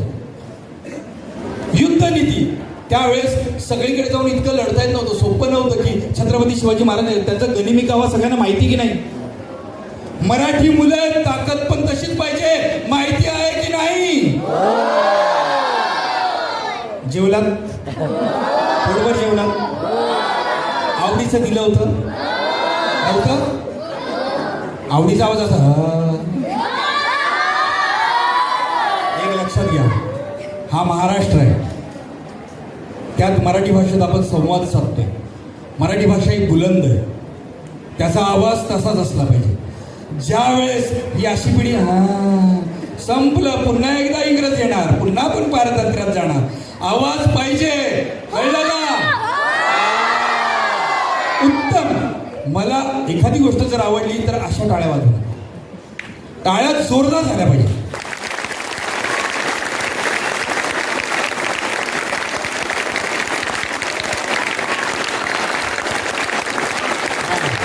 धन्यवाद धन्यवाद. हा महाराष्ट्र आहे, महाराष्ट्र जिवंत असू द्या. तर मी सांगत होतो, छत्रपती शिवाजी महाराज जेव्हा लढायला बाहेर जात होते, तुम्हाला माहिती का ही गोष्ट? तेव्हा काय बातम्या होते का? टीव्ही होते का? टीव्ही होते? सोशल मीडिया होता? तुमचं इंस्टाग्राम होतं का? तुमच्यासारखे रील स्टार होते का तिथे? कोण कोण येते रील स्टार? रील कोण कोण बनवतं रे? ठीक आहे, लवकरच कळेल. सगळे इंस्टाग्रामवर आहेत आता, सगळी धन्य पिढी. तर सांगायचं तात्पर्य, तेव्हा रील्स नव्हत्या, फेसबुक नव्हतं, व्हॉट्सअप नव्हतं, कुठलाही न्यूज मीडिया नव्हता, टीव्ही नव्हता. तरीही अनेक गोष्टी छत्रपती शिवाजी महाराज काय करणार आहेत हे कसं पोचत होतं लोकांपर्यंत. बहिर्जी नाईक नाव ऐकलंय? कोण आहेत बहिर्जी नाईक? कोण आहेत? काय उपमुख्यमंत्री? बहिर्जी नाईक कोण आहे? ठीक आहे, आज ज्यांना माहिती आहे ते काही सांगू शकत नाहीत. काही जण अडतात की बहिर्जी नाईक मला माहिती आहे, तेच होते, असं होतं, होऊ दे. पण आमच्यासारख्यांचं काम आहे, बाकीचे सगळे मोठे सांगतील की जेवढे शब्द वापरता येतील तेवढे चांगले शब्द वापरावेत. मुलं आता गुगल करून सर्च करतात. माझं एवढंच आजचं काम आहे. मी काही गोष्ट वगैरे सांगत बसणार नाही, निदान काही शब्द जरी पेरू शकलो, काही ऐतिहासिक माणसांची नावं जरी पेरू शकलो, तुम्ही गुगलवर जाऊन सर्च केलं तरी आपली काही माणसं जिवंत होतील पुन्हा पुन्हा नव्यानं. एवढंच माझं काम. बहिर्जी नाईक हे भारुडाच्या माध्यमातून असेल किंवा ते वेगवेगळा वेश करायचे, बहुरूपी पद्धतीने जायचे आणि गोष्टीच्या माध्यमातून, भारुडाच्या माध्यमातून, वेगवेगळ्या अगदी कुठलं समजा पोवाडा असेल, पोवाड्याच्या माध्यमातून ती गोष्ट पोचवायचे. कुठे जागा झालं? महाराष्ट्राला कुठे वाटायला लागलं की आपल्याला स्वराज्य मिळवायचं आहे, किंवा भारताला कधी वाटलं की स्वातंत्र्य मिळवलं पाहिजे? ज्या दिवशी या लेखकांनी हातातली लेखनी जोरदार वापरली, शब्दांचा परिणामकारक वापर केला, त्या दिवशी आपल्याकडे क्रांतिकारी आणि लढवय्ये तयार झाले. ज्या देशात किंवा ज्या प्रदेशात लिहिणं कधीच होत नसेल ना, तो प्रदेश कधीही मागासच राहणार. जोपर्यंत तुमच्या हातात लेखणी आहे, जोपर्यंत तुमच्या शब्दांना धार आहे, जोपर्यंत तुमच्या विचारांची ताकद तुम्ही लेखणीच्या माध्यमातून मांडत आहात, तोपर्यंत अनेक चांगल्या गोष्टी घडत राहतील. आता कथाकथन इथे सादरीकरण होत असताना अनेक गोष्टी, कथाकथन करत असताना मी त्या मुलांना सांगू इच्छितो की तुम्ही पु ल देशपांडेंना बघा, पुलंचं कथाकथन बघा. त्याच्यानंतर दमा मिराजदार नावाचे लेखक होते आपल्याकडे चांगले, गोनी दांडेकर, अण्णाभाऊ साठेंच्या कथा बघा. स्मशानातील सोनं आमच्या वेळेस इतका छान धडा होता, इतका छान धडा होता ना. आता काय झालंय, ही काही गोष्ट ऐकलं का स्मशानातील सोनं? मी तुम्हाला सांगतो, ऐका. प्रत्येकाच्याकडे घरी गेल्यावर मोबाईल आहे. घरी गेल्यानंतर स्मशानातील सोनं ही गोष्ट सर्च करा आणि ऐका. इतकी सुंदर गोष्ट आमच्या शाळेत आम्हाला शिकवली, पुस्तकात होती ती. तुम्हाला सांगतो, एकदाच ती गोष्ट फक्त शिक्षकांनी आम्हाला सांगितली, कायम स्मरणात राहिली. काही कथा इतक्या सुंदर असतात ना, त्या कायम मनावर कोरल्या जातात. तुम्हाला कथा कशी रंगवावी, कथानकात काय असावं हे स्मशानातील सोनामधून कळेल. मी फक्त उदाहरण दिलं. खूप चांगल्या चांगल्या कथा आहेत आपल्याकडे. बरं, इथे कित्येक जण, आता सगळे कलाकार कुठे गेले? कलाकार कुठे सगळे? बाकी कोण कोण ऍक्टिंग करतं की नाही? किती जणांनी इथे ऍक्टिंग केली नाही कधीच? हात वर करा.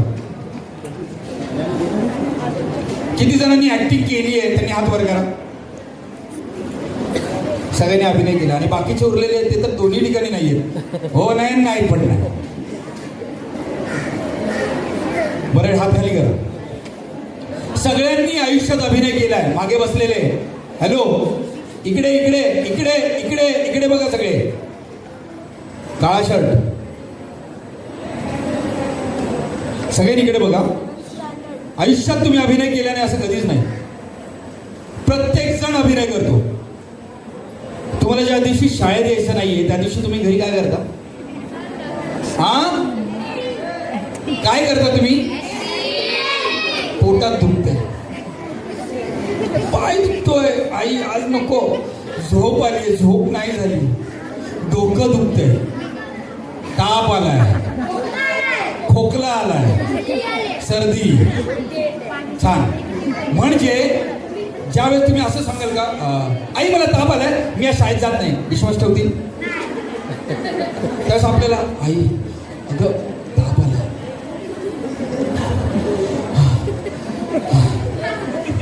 हा अभिनय प्रत्येक जण करत असतो. कोण अभिनय करत नाही सांगा मला? सगळेच जण अभिनय करत असतात. इथे बसलेले मान्यवर असतील, शिक्षक असतील, प्राध्यापक जे कोणी असतील, प्रिन्सिपल असतील, मी असेल, मुलं असतील, जे कोणी असतील ते सगळे आपण वेळोवेळी अभिनय करत असतो. प्रत्येकाची पर्सनॅलिटी वेगळी आहे. शिक्षकांना विचारा, घरी गेल्यानंतर जो आवाज सुटलेला असतो, दिलखुलास बोलत असतात, ते इथे आल्यानंतर तुम्हाला एक येस गुड मॉर्निंग या मॅडम मला काय म्हणायचं आहे तुम्हाला, उगाच एक आपला एक आवाज असतो तो गरजेचा असतो, कारण तुम्ही एक पर्सनॅलिटी घेऊन फिरत असता. आता ही मुलं किती छान गोडी पद्धतीने बसली. इथले शिक्षक गायब झाल्यानंतर मी ते एकटाच बोलत राहील, ती मुलं कधी छुटतील कळणार. हसले ना? खरंय. काय आहे की प्रत्येक जण ऍक्टिंग करत असतो. तो जर धाक दाखवला नाही, हे म्हणजे काय दम आहे? चाल, दम नाही आहे.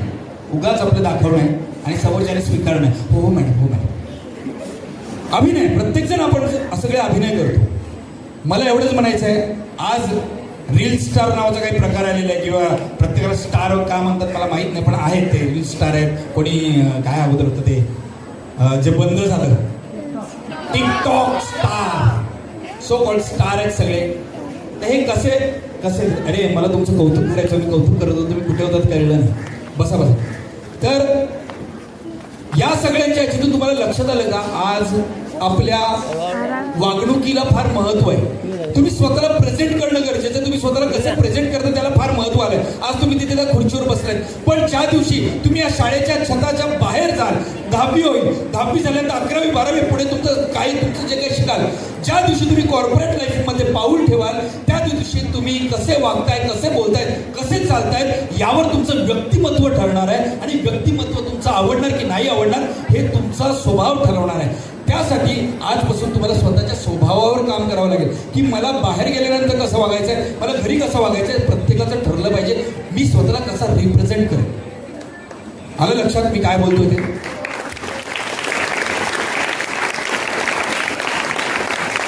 आता प्रत्येकाची टाळ्या वाजवण्याची वेगळी पद्धत आहे. छान आहे. आजूबाजूला बघा, एक एक वेगवेगळी पर्सनॅलिटी आहे.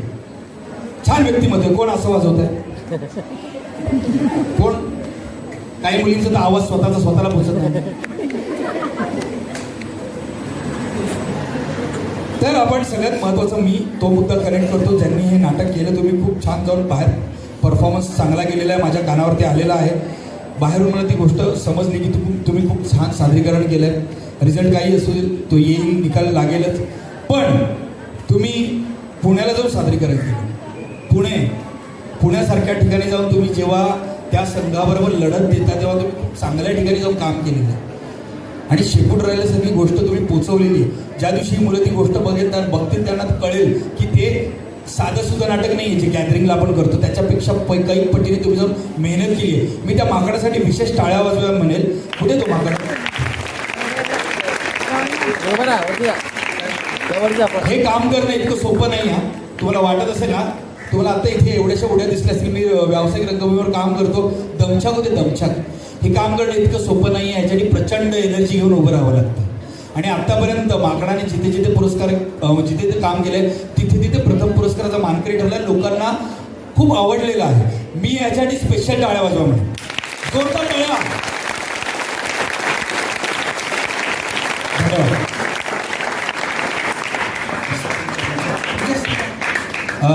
सरांच्या हस्ते जे लेखक आपले आहेत रमेश तांबे सर, त्यांचं पुस्तक आणि त्यावर नाव आहे शिक्षा. शिक्षा म्हणजे शिक्षा म्हणजे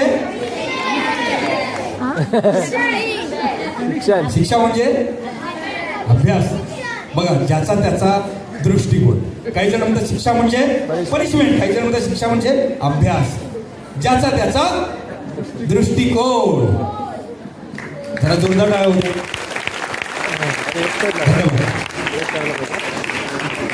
तर माझं सांगणं एवढंच आहे की खाली बसलेले जे रसिक प्रेक्षक आहेत, सुजाण नागरिक होणार आहेत पुढे जाऊन, त्यांनी बोलतं व्हावं. आपण गावी गेल्यानंतर प्रत्येकजण गावी जातो, आपल्या कुटुंब नातेवाईकांबरोबर बसतो. किती जणांनी आतापर्यंत भूताच्या गोष्टी ऐकल्यात किंवा सांगितल्यात? खरं सांगा.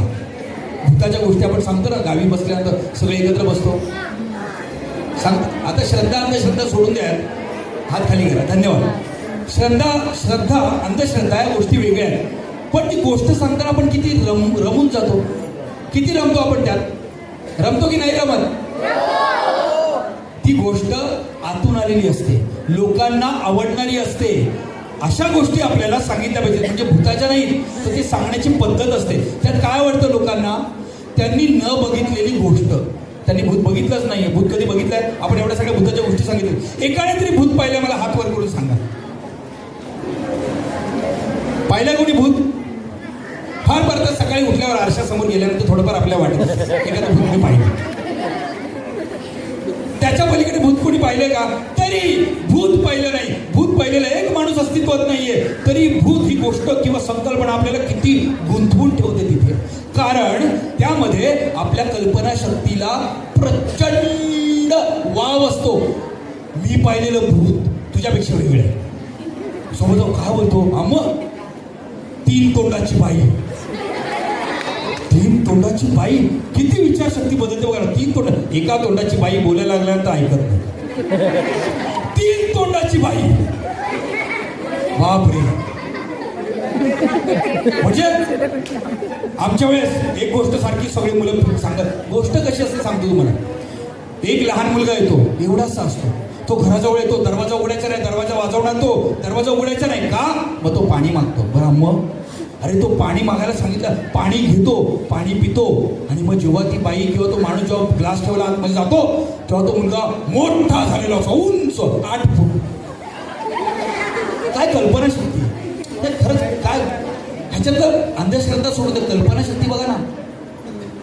तुम्ही तुमच्या कल्पना, हॅरी पॉटर बघितली सिरीज कोणी? Harry Potter. कल्पनाशक्ती बघा कुठपर्यंत पोहोचली. आपण त्यावेळेस भारतात तात्या विंचू, ओम भगिनी भागवतरी, येऊन या यो भगमास, ओम फट स्वाहा. पण मला हे म्हणायचं आहे की आपण तर तात्या विंचूच्या भोवती इतकं, आमची पिढी तर लक्ष्मीकांत बेर्डे, अशोक शर्मा यांच्याभोवती फिरतच राहिली.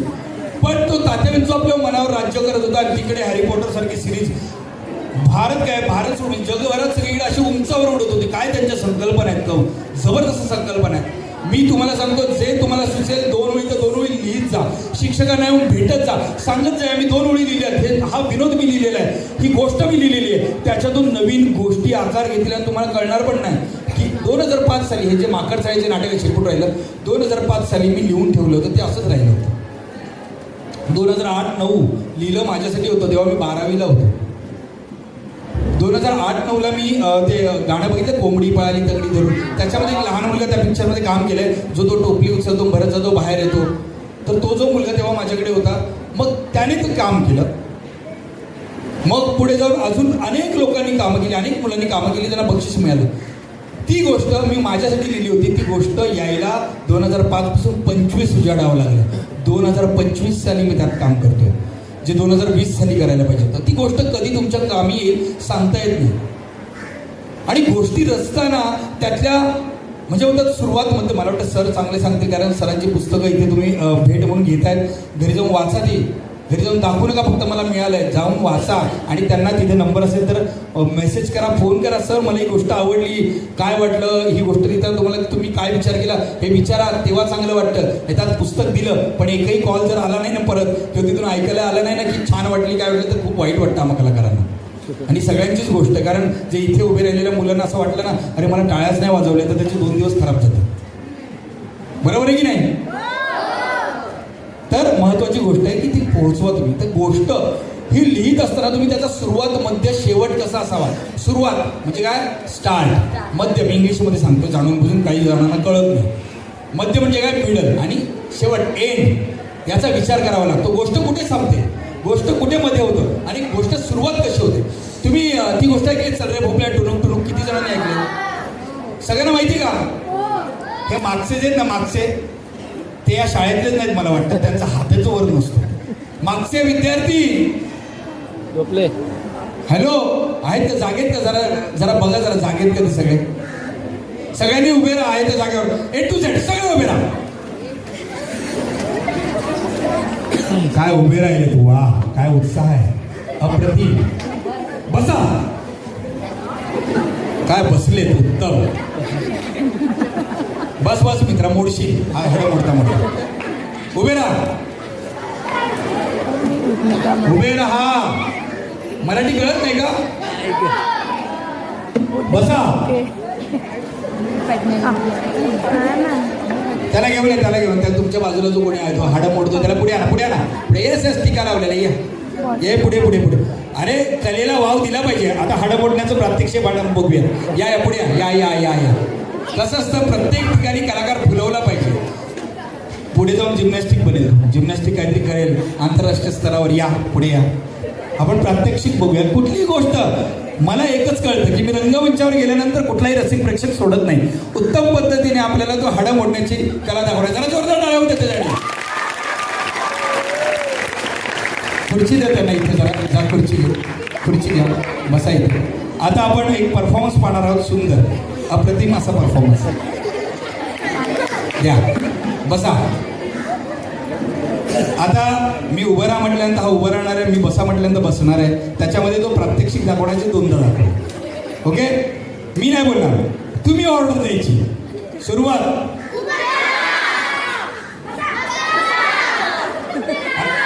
बसताना ते जे होतं ते बस काय एवढ्यासाठी रंगमंचावर आणलंय.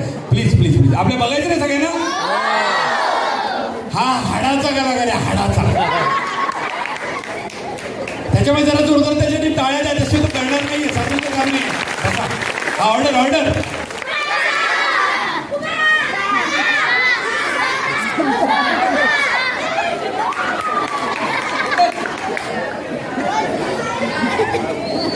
याला काय म्हणतात, काय म्हणतात? हाडाचा कलाकार, जो मी शोधून वर आणलेला आहे. जरा जोरदार कळावं. धन्यवाद. आता आजूबाजूला एखादा हाड पडला असेल तर घेऊन ठेव. तर सगळ्यांना सांगायचं तात्पर्य एवढंच आहे की कुठलीही गोष्ट कराल ती मनापासून करा. तुमच्यावर सगळ्यांचं लक्ष असतं. आमच्यासारखी माणसं म्हणजे CCTV आहेत. CCTV शाळेत बसवलेले असतील, पण शिक्षकांच्या किंवा येणाऱ्या तज्ज्ञ लोकांच्या नजरेतून कुठली गोष्ट सुटत नाही. तुम्हाला सांगतो, तुम्हाला कळणार पण नाही. मी इथे जे व्यक्ती बघितले, चेहरे बघितलेत, इथे असलेली माणसं बघितलेत, हेच आम्ही लेखनातून उतरवत असतो. प्रत्येकाचे स्वभाव. सर चुकीचं बोलतोय मी? आजूबाजूला असलेल्या व्यक्ती रंगमंचावर येत असताना, आम्ही अभिनय करत असताना सुद्धा त्या व्यक्तींचा विचार करतो. स्टेशनवर असतील, नातेवाईक असतील, कोण कसं व्यक्त होतं हे इतकं स्कॅन होतं ना, आणि तेच नकळत उतरत जातं. प्रत्येक मुलगा मुलगी आपल्या आईवडिलांसारखं ते नसताना बोलत असतात. तुम्हाला लक्षात येत असेल. म्हणजे एखाद्याची आई जर शेवट डिसिप्लिन नाही तुला बस, पण आई तिथे नसेल आणि ती मुलगी जर लहान मुलांबरोबर खेळत असेल तर ती स्वतः आई बनते तिथे. हे डिसिप्लिन नाही, बस तिथे बावळट. हे काय तिने ठरवलेलं असतं का मी असं बोलणार? ते पाहिलेलं असतं, पाहिलेलं असतं. हो की नाही? मागे जो स्टार झालाय त्याच्या आजूबाजूला अजून बरेच स्टार आहेत. त्यांना जर वर बोलवलं तर पंचायत होईल. मागे जे आहेत ना त्यांना मी वर रंगमंचावर बोलवेल. पुढच्या नाटकात यावं लागेल काम करायला. तर सांगायचं तात्पर्य कळलं तर हे चेहरे वाचा. तुम्हाला एकच गोष्ट सांगतो, 2-3 आता मी काही गोष्टी सांगून संपवतो. छत्रपती शिवाजी महाराज मगापासून मी नाव घेतोय. आराध्य दैवत आहेत, महाराष्ट्राचं भूषण आहे. एखादी पर्सनॅलिटी किंवा एखादं व्यक्तिमत्व जेव्हा आपण अभिनय करत असतो, कुठेही करा जगाच्या पाठीवर, छत्रपती शिवाजी महाराज म्हणजे कसं आहे, त्यांचा आवाज कसा आहे, त्यांचं बोलणं कसं आहे, त्यांचं चालणं कसं आहे, लिहिताना पण तेच आलं पाहिजे, सादरीकरण करताना सुद्धा तेच आलं पाहिजे आणि रसिक प्रेक्षक म्हणून बघताना सुद्धा तेच कळलं पाहिजे आपल्याला, हेच असावं. महाराजांचा आवाज कसा असेल? मराठीयांची पोरे आम्ही नाही भिणार वर्णाला, सांगून गेला कोणी मराठी शाहीर अवघ्या विश्वाला. तीच आमुची जात मराठी मळवट भाई भवानीचा, पोत नाचविता आम्ही नाचतो दिमाग आहे जबानीचा.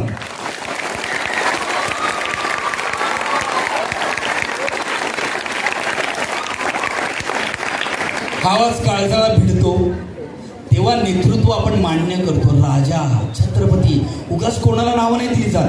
आता लिहितात लोक इंस्टाग्रामला राजे, गाडीवर लिहितात राजे, कुठले राजे माहीत नाही पण राजे, स्वतंत्र स्वयंघोषित राजे. राजा पण इतकं सहज सोपं नाही आहे, ते मिळवण्यासाठी खूप आतून जावं लागतं. हा आहे छत्रपती शिवाजी महाराजांचा आवाज. त्या विरुद्ध मी तुम्हाला पर्सनॅलिटी कशा असतात आणि प्रेझेंट कसं करतात ते सांगतो. त्या विरुद्ध जर आपण पाहिलं तर अजून एक योद्धा आहे, त्यांचं नाव खूप जगभरात झालं, त्या आहेत महात्मा गांधी. म्हणजे एक होते की जे क्षत्रिय जे लढले, तलवार घेऊन त्यांनी स्वराज्य मिळवलं, आणि एक जे होते अहिंसा, तरी स्वातंत्र्य मिळालं. म्हणजे ताकद बघा, ताकद. योद्धाच आहे, प्रत्येकाची व्यक्त करण्याची पद्धत वेगळी आहे. आता गांधीजी आहे ते, त्यांचा आवाज कसा असेल? चले जाओ, बुरा मत देखो, बुरा मत सोचो, बुरा मत करो, चले जाओ.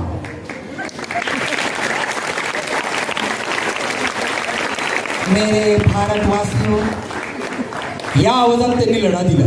पण आपल्यासारख्या मुलांना जर मी संधी दिली की तुम्हाला छत्रपती शिवाजी महाराज भूमिका साकारायची किंवा महात्मा गांधी साकारायचे, पण महात्मा गांधी काय आहेत अभ्यासच केला नाही, कधी माणूसच पाहिला नाही.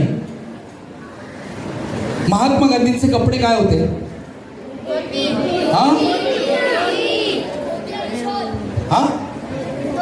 धोतर. छत्रपती शिवाजी महाराजांचे कपडे काय होते? कुर्ता नाही, काय म्हणतात त्याला? शेरवाणी वगैरे आत्ताचे शब्द रे. म्हणजे हे असं झालं की शेवयाला तुम्ही मॅगी म्हणताय राव. हा, सदरा. बरं, शोधा म्हणजे तुम्हाला ते सापडेल, मी सांगणार नाही. त्या वर्षी तुम्हाला गोष्टीमध्ये अंगरका, चिलखत वगैरे सगळं ऐकलं असेल. पण काय परिधान करायचे कपडे ते शोधा, तुम्हाला कळलं पाहिजे. बरं, डोक्यावर फेटा, कुठली टोपी? कुठलं? जिरेटो. कोण म्हणालं? उत्तम, जिरेटो. आपल्याला कळलं पाहिजे रे, आपल्या महापुरुषांच्या डोक्यावर काय होतं. आम्ही जर हे विसरलो ना तर सगळं संपलं.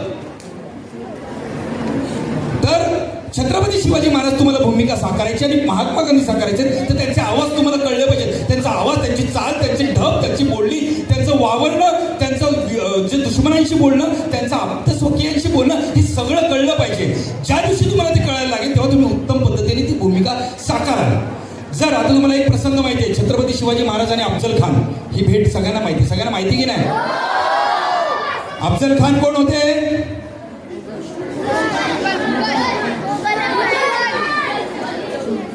मुघल साम्राज्यातला एक लढवय्या योद्धा होता. तो फक्त वाईटांच्या बाजूला उभा होता, पण तो पण लढवय्या होता. त्याच्या ताकदीला नाकारू शकत नाही. त्यासाठी छत्रपती शिवाजी महाराजांना एवढी ताकद निर्माण करावी लागली. तर अफजल खान आणि छत्रपती शिवाजी महाराजांची भेट हा जर प्रसंग आपण आठवला तर तेव्हा काय घडलं होतं? छत्रपती शिवाजी महाराज समोर जातात. अफजल खान काय म्हटलं होते? पहाडी चुहा म्हटले होते ना छत्रपती शिवाजी महाराजांना. म्हणजे त्यांनी कमी लेखलं होतं आपल्या योद्ध्याला. एवढासा शिवाजी महाराज मला काय करणार असा त्याच्यावरती एक स्वतःचा एक भ्रम होता. एवढ्या मोठ्या धिप्पाड अफजल खानाला काय केलं छत्रपती शिवाजी महाराजांनी? काय केलं? वाघ नखांनी कोथळा बाहेर काढला बलाढ्य शक्ती समोर. पण तो प्रसंग साकारायची जर वेळ आली तर छत्रपती शिवाजी महाराज छाती काढून पुढे चालतील. काय अभ्यास करायचा असतो ते सांगतोय. रंगमंचावर किंवा व्यासपीठावर येताना किंवा तुमचं एखादं प्रेझेंटेशन करत असताना सुद्धा तुम्हाला या गोष्टी कारणीभूत ठरतील. फार महत्त्वाच्या गोष्टी सांगतोय मी. छत्रपती शिवाजी महाराज आणि अफजल खान यांची भेट झाल्यानंतर महाराजांनी छाती पुढे असेल अभिमानानं पाऊल टाकताना असं असं चालेल.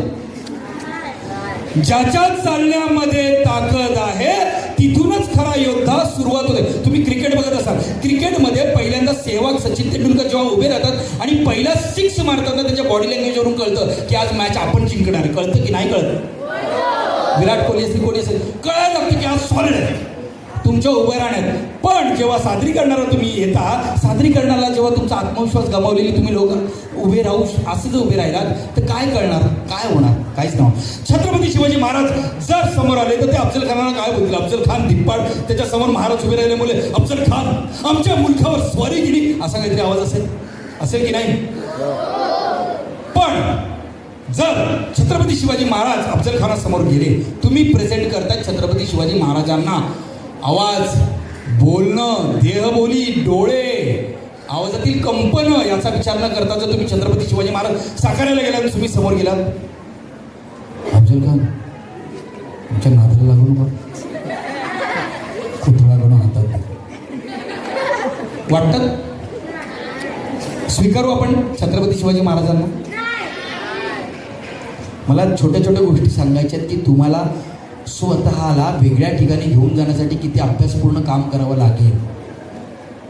कुठेही जगाच्या पाठीवर कुठेही जा, तुम्हाला सगळ्यांना भूमिकाच करायच्या आहेत. आज तुम्हाला वाटतं हा वेडा माणूस काय सांगतोय, तसं नाहीये. कोणी पोलीस बनलात ना तर भूमिकाच करायची आहे. शिक्षक बनला तर एक वेगळी भूमिका आहे. प्रत्येकाची एक वेगळी भूमिका आहे.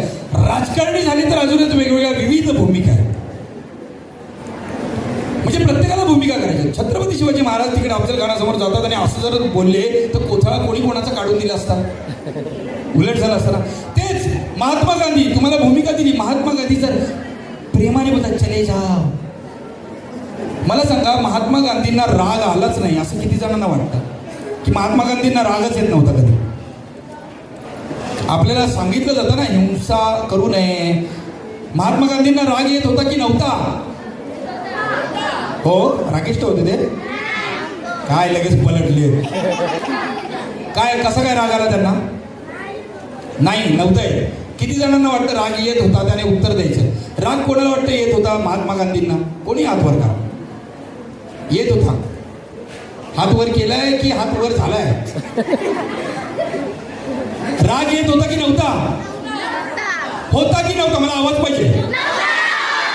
चूक होतं तर कसा? मुळात म्हणजे कसं असतं, राग रौद्र रस. माणसाच्या अंगात 9 रस आहेत, स्थायी भाव आहे. त्यातला रौद्र रस आहे तो सगळ्यांकडे असतो. फक्त कोण कसं त्याच्यावर नियंत्रण मिळवतं एवढंच असतं. जेव्हा महात्मा गांधींना त्या ट्रेनच्या डब्यातून बाहेर फेकलं गेलं किंवा वर्णभेद होता, गोरा काळा, त्यावेळेस त्यांनी ठरवलं ना मी दाखवून देईन आणि या गोष्टीचा मी विरोध करेन. त्या क्षणी त्या प्रसंगी त्यांना त्या गोष्टीचा क्रोध निर्माण झाला होता. पण त्यांनी त्याचा रस बदलला. क्रोध रसातून ते गेले वीर रसात. एवढंच काम करायचं. तर म्हणजे त्यांना थोडा राग येत होता. जर महात्मा गांधी तुम्ही प्ले करताय आणि महात्मा गांधी जर समोर आले आणि त्यांना राग आला, जालियनवाला बाग हत्याकांड माहिती ना, ऐकलं? जालियनवाला बाग शिकलात की नाही? अरे मुलांनो, शिकलात ना? जालियनवाल्या बागेत जर महात्मा गांधी जर असे प्रेझेंट केले, गोळीबार चालू आहे, आपले भारतीय सगळे तिथे आहेत, नागरिक तिथे जमले, जोरदार गोळीबार सुरू आहे, आणि जर महात्मा गांधी जर बोले बुरा मत देखो, बुरा मत सोचो, चले जाओ, तर गांधीजी होतील का? एवढं जरी समजून घेतलं ना तरी माझा इथे येण्याचं चीज झालं एवढं मी म्हणा. आलं लक्षात? तर मी एकच सांगेन, शाळा जे शिक्षक आहेत, मान्यवर आहेत आणि मुलं आहेत, की हा कथाकथनाचा कार्यक्रम मुलांच्या सर्वांगीण विकासाला फार महत्त्वाचा आहे. फार हरवलेलं विश्व आहे हे. तुम्ही हे जिवंत ठेवलेलं खूप चांगली गोष्ट आहे. आणि माझं म्हणणं एवढंच असेल की अजून विविध शाळातील मुलांना वेगळ्या पद्धतीने जर तुम्ही जे आयोजन केलं तर अनेक शाळेतल्या मुलांना येण्याची संधी मिळेल. इथली मुलं बाहेर जातील आणि चांगल्या चांगल्या स्तरावर गेल्यानंतर अजून 4 मुलांना ते काय म्हणतात त्याला की प्रवृत्त करतील की या गोष्टी सांगणं फार गरजेचं आहे. आता स्टँडअप कॉमेडी नावाचं युग आलं आहे, माहिती आहे ना? स्टँडअप कॉमेडी काय आहे? स्टँडअप कॉमेडी त्याच्यापेक्षा कथाकथन ऐकायचं असेल तर पु ल देशपांडे खरंच ऐका तुम्ही. आलं लक्षात? काय नाव सांगितलं मी? त्यांचं कथाकथन आहे म्हणून मी तुम्हाला सांगतो. वपू काळेंचं पण आहे, ते ऐका म्हणजे तुम्हाला कळेल. आणि वाचायला तर भरपूर कथा आहेत. जाता जाता मी एवढंच म्हणेन, लाख लाख डोळ्यांवरती कलाकारांचं राज्य असतं. लाख लाख डोळ्यांवरती कलाकारांचं राज्य असतं. तुमच्यासारख्या मायबाप रसिक प्रेक्षकांचं मनोरंजन करणं, प्रबोधन करणं हे आमच्या कलावंतांचं भाग्य असतं. धन्यवाद.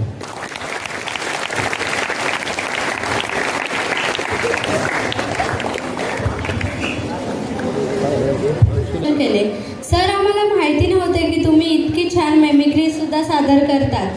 खूपच छान सर. तुमच्या या मार्गदर्शनाने आमचा उत्साह द्विगुणित झाला. धन्यवाद सर. आजच्या कार्यक्रमाचे दुसरे प्रमुख पाहुणे माननीय श्री रमेश तांबे सर. सरांना मी विनंती करते की त्यांनी आपली कथा सादर करून आम्हाला मार्गदर्शन करावे. अतिशय छान या ठिकाणी आपले नाटककार प्रशांत सरांनी तुमचं मनोरंजन या ठिकाणी केलेलं आहे. आणि अभिनय कसा करावा, माणसं कशी बोलतात, त्याचा अभ्यास कसा केला पाहिजे, आपण हे सगळं सांगितलेलं आहे. आता मी तुमच्यापुढे जो उभा आहे तो मी तुम्हाला काही कविता आणि काही गोष्टी सांगणार आहे, त्यासाठी उभा आहे. सर्वप्रथम आपलं अभिनंदन, कारण गेली 26 वर्ष हा इथे बालकुमार साहित्य संमेलन भरते आहे. याचा मला खूप आनंद वाटतो. एक मराठी शाळा हे सर्व करते आहे. जोरदार टाळ्या यासाठी आपल्याला दिला पाहिजे. आणि मला याची एक खंत अशी आहे की आपण नेहमी ऐकतो प्रवास केला पाहिजे, फिरलं पाहिजे, भारत बघितला पाहिजे. पण मी दादर भागामध्ये गेले 60 वर्ष राहतो आहे, पण मी खास स्टेशनला पहिल्यांदा उतरलो सर. आज पहिल्यांदा उतरलो. खरं मला खूप वाईट वाटतं या गोष्टीचं की ही इथे शाळा आहे. शेकडो शाळांमधून गेलो कार्यक्रमाला, परंतु या शाळेत यायला मला खूप उशीर लागला तसा. आणि या खास स्टेशनमध्ये पहिल्यांदा मी उतरलो या ठिकाणी. हरकत नाही, आपण काही कविता आणि काही गोष्टींचा आस्वाद घेऊया. सर्वप्रथम आपली ही मराठी शाळा इतकी छान या ठिकाणी चालू आहे याबद्दल मोठा आनंद आहे. कारण मुंबईतील मराठी शाळा म्हटलं की बरीचशी गळती चालू आहे. 2-4 शाळा सोडल्या तर बहुतेक शाळा बंद पडण्याच्या मार्गावर आहे. पण ही मराठी शाळा खूप चांगली चालली आहे याचा मला आनंद आहे. त्यासाठी एक मराठी शाळेवरची कविता आपल्यापुढे सादर करतो. एक मुलगा आहे, तो आपल्या आईला सांगतोय की आई मला मराठी शाळेत जाऊ दे. कौलारू असली तरी असू दे आई मला मराठी शाळेत जाऊ दे. कौलारू असली तरी असू दे आई मला मराठी शाळेत जाऊ दे. नको रंगीत गणवेश मला रोज शाळेची बस कशाला. नको रंगीत गणवेश मला रोज शाळेची बस कशाला. मला एकट्याला ये जा करू दे आई मला मराठी शाळेत जाऊ दे. कौलारू असली तरी असू दे आई मला मराठी शाळेत जाऊ दे. मी क ख ग ग शिकीन, मी क ख ग ग शिकीन, शिकताना आनंद घेईन. मला श्यामच्या गोष्टी वाचू दे आई मला मराठी शाळेत जाऊ दे. इथे पाऊस मारतो दडी कशी चालणार शेतीवाडी. इथे पाऊस मारतो दडी कशी चालणार शेतीवाडी. मला येरे रे पावसा म्हणू दे आई मला मराठी शाळेत जाऊ दे. कौलारू असली तरी असू दे आई मला मराठी शाळेत जाऊ दे. घराघरात संत वाणी मराठी सिनेमा नाटक गाणी. घराघरात संत वाणी मराठी सिनेमा नाटक गाणी. मला त्याच्यात दंग होऊ दे आई मला मराठी शाळेत जाऊ दे. कौलारू असली तरी असू दे आई मला मराठी शाळेत जाऊ दे. गड किल्ले वेरूळची लेणी ती भक्तांची इंद्रायणी. गड किल्ले वेरूळची लेणी ती भक्तांची इंद्रायणी. भीमा कृष्णेचा घाट मला बघू दे आई मला मराठी शाळेत जाऊ दे. कौलारू असली तरी असू दे आई मला मराठी शाळेत जाऊ दे. सण उत्सव सारे आपले, सण उत्सव सारे आपले. राजे सातवान यादव भोसले मला इतिहास आपला कळू दे आई मला मराठी शाळेत जाऊ दे. कौलारू असली तरी असू दे आई मला मराठी शाळेत जाऊ दे. आई मला मराठी शाळेत जाऊ दे. एकदा अकबर बादशाने बिरबलाला बोलवलं आणि म्हणाले, बिरबला हा घे कोंबडा, रविवारसाठी नाही दिला. आणि सांगितलं की ह्या कोंबड्याची आणि माझ्या शाही कोंबड्याची 1 महिन्यानंतर झुंज लावायची. फक्त एकच अट आहे की तुझ्या कोंबड्याला कोणत्याही कोंबडा किंवा कोंबडीची झुंज करायला द्यायची नाही. आणि मग बिरबल गेला. 1 महिना झाल्यानंतर राजवाड्यामध्ये सगळी लोक जमलेली आहेत. राजा सिंहासनावर बसलेला आहे, मंत्रिमंडळ आहे, सगळी लोक बघायला आलेली आहेत. एका बाजूला तगडा असा शाही कोंबडा आणि दुसऱ्या बाजूला बिरबलाचा कोंबडा उभा होता, किरकोळ छोटासा. सगळ्यांना माहिती होतं की 2 मिनिटातच शाही कोंबडा हे झुंज जिंकणार आहे.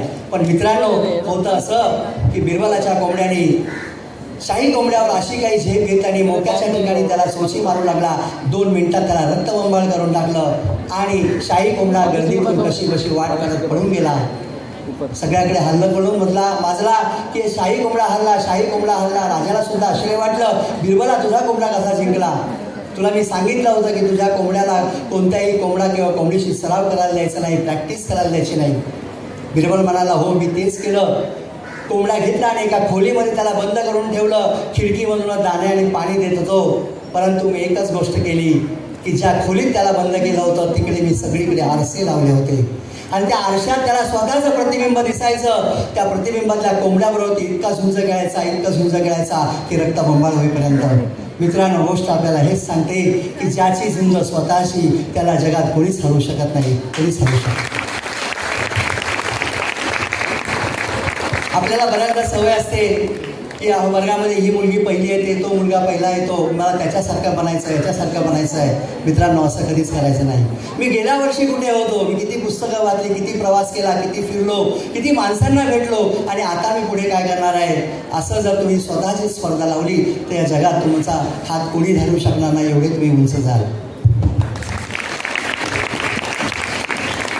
मी कशी कल्पना केली की मी अत्यंत छोटा झालो. किती छोटा तर सुईचा नाकात झोपी जाईल एवढा छोटा झालो. सुईला नाक असतं ना, त्याला नेड्याचा शब्द आहे. नाक असतं तरी श्वास घेत नाही ती, त्याला नेड्याचा शब्द आहे, पण तो कुणाला माहीत नाही. तर जेथून आपण धागा होतो तिथे मी जाऊन झोपलो तर काय मजा आहे. कवितेचं नाव इवलासा मी.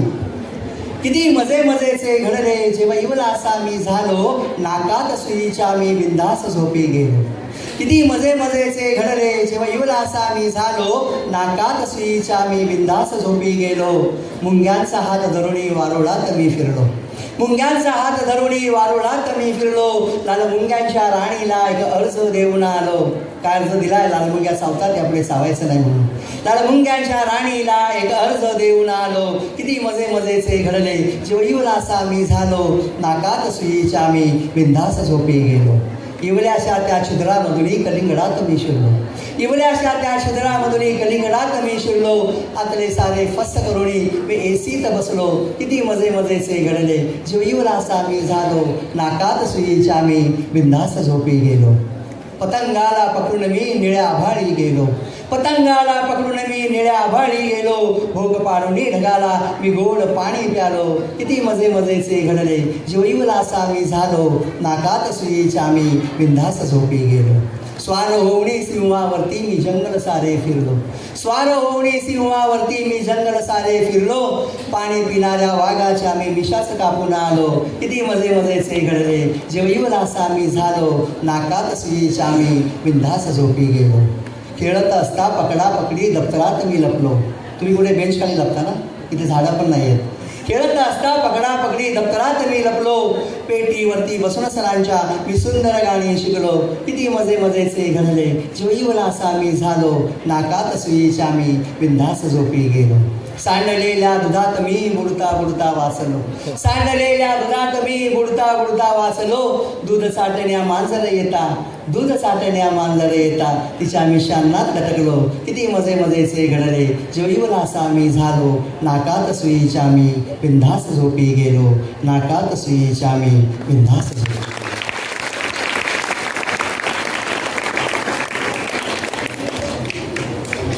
आता बऱ्याच मुलांना असं वाटत असतं, काही लोकांनी ते कथा सांगितल्या, खूप छान सांगितल्या, तरी पण असं म्हणतात की 10 लोक शोधली तर एक कवी सापडतो, एक चित्रकार सापडतो, एक अभिनेता सापडतो, पण एक वक्ता शोधण्यासाठी 10,000 लोक लागतात. तुम्हाला आश्चर्य वाटत असेल, आता सर इथे मस्तपैकी अर्धा तास बोलले, मी बोलतो आहे, कसं जमत असेल यांना. पण माझा पहिला अनुभव कसा होता, मी आता 7वीमध्ये होतो आणि आमच्या बाईंनी विचारलं, आपले मुख्याध्यापक निवृत्त होत आहेत, कोण भाषण करणार. मी आपला हात वर केला, भाषणातला भ पण माहीत नाही, पण केला वर हात. आणि 1 महिना होता भाषणासाठी, कार्यक्रमासाठी मस्त तयारी केली. बऱ्याच जणांनी सांगितलं आरशासमोर उभं राहून बोलत जा, म्हणजे तुला भीती वाटणार नाही. अगदी तसंच केलं आणि व्यासपीठावरती उभा राहिलो. माझ्या अगोदर 4 मुलं येऊन बोलून गेली होती आणि त्यावेळी अशी 1000 मुलं समोर बसलेली होती. आणि पुढे काय झालं ऐकूया. भाषण फजिती नावाची कविता. पहिले भाषण पहिला अनुभव खूप घेतले कष्ट, पहिले भाषण पहिला अनुभव खूप घेतले कष्ट, तरी फजिती झाली माझी त्याची सांगतो गोष्ट. 5वा होता नंबर माझा लागलो उजळणी करू, 5वा होता नंबर माझा लागलो उजळणी करू, छातीमध्ये कशी अचानक धगधग झाली सुरू. व्यासपीठावर जाता जाता वाढली माझी धडधड, व्यासपीठावर जाता जाता वाढली माझी धडधड. हॉलमधली गर्दी पाहुणी पडली कशाला कोरड, दोन्ही हाताने पकडून माईक आठवू लागलो भाषण, दोन्ही हाताने पकडून माईक आठवू लागलो भाषण. काही कळेना काही सुचेना दिसू लागले मरण, भीती दाटली चेहऱ्यावरती सुटू लागला धीर, भीती दाटली चेहऱ्यावरती सुटू लागला धीर. कापू लागला आवाज माझा डोके झाले बधीर, सुरू झाला आरडाओरडा शब्द फुटेना काही, सुरू झाला आरडाओरडा शब्द फुटेना काही. ठोंब्यासारखा उभा राहिलो भाषण केले नाही, व्यासपीठावरून कुणीतरी उचलून नेले मला, व्यासपीठावरून कुणीतरी उचलून नेले मला.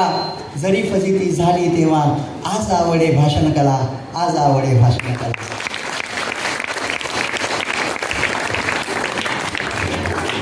कोणत्याही वक्त्याला जर तुम्ही विचारलं तर तो हेच सांगेल की असाच अनुभव आम्हाला आला होता, परंतु ते पुढे चांगले वक्ते होऊ शकते कारण त्याने प्रयत्न केला. आता आपल्याला सगळ्यांना सायकल चालवता येते, पण सायकल चालवताना कोणी पडतच नाही असं आहे का कोणी तुमच्यापैकी? एका शाळेत एकाने हात वर केला होता असाच.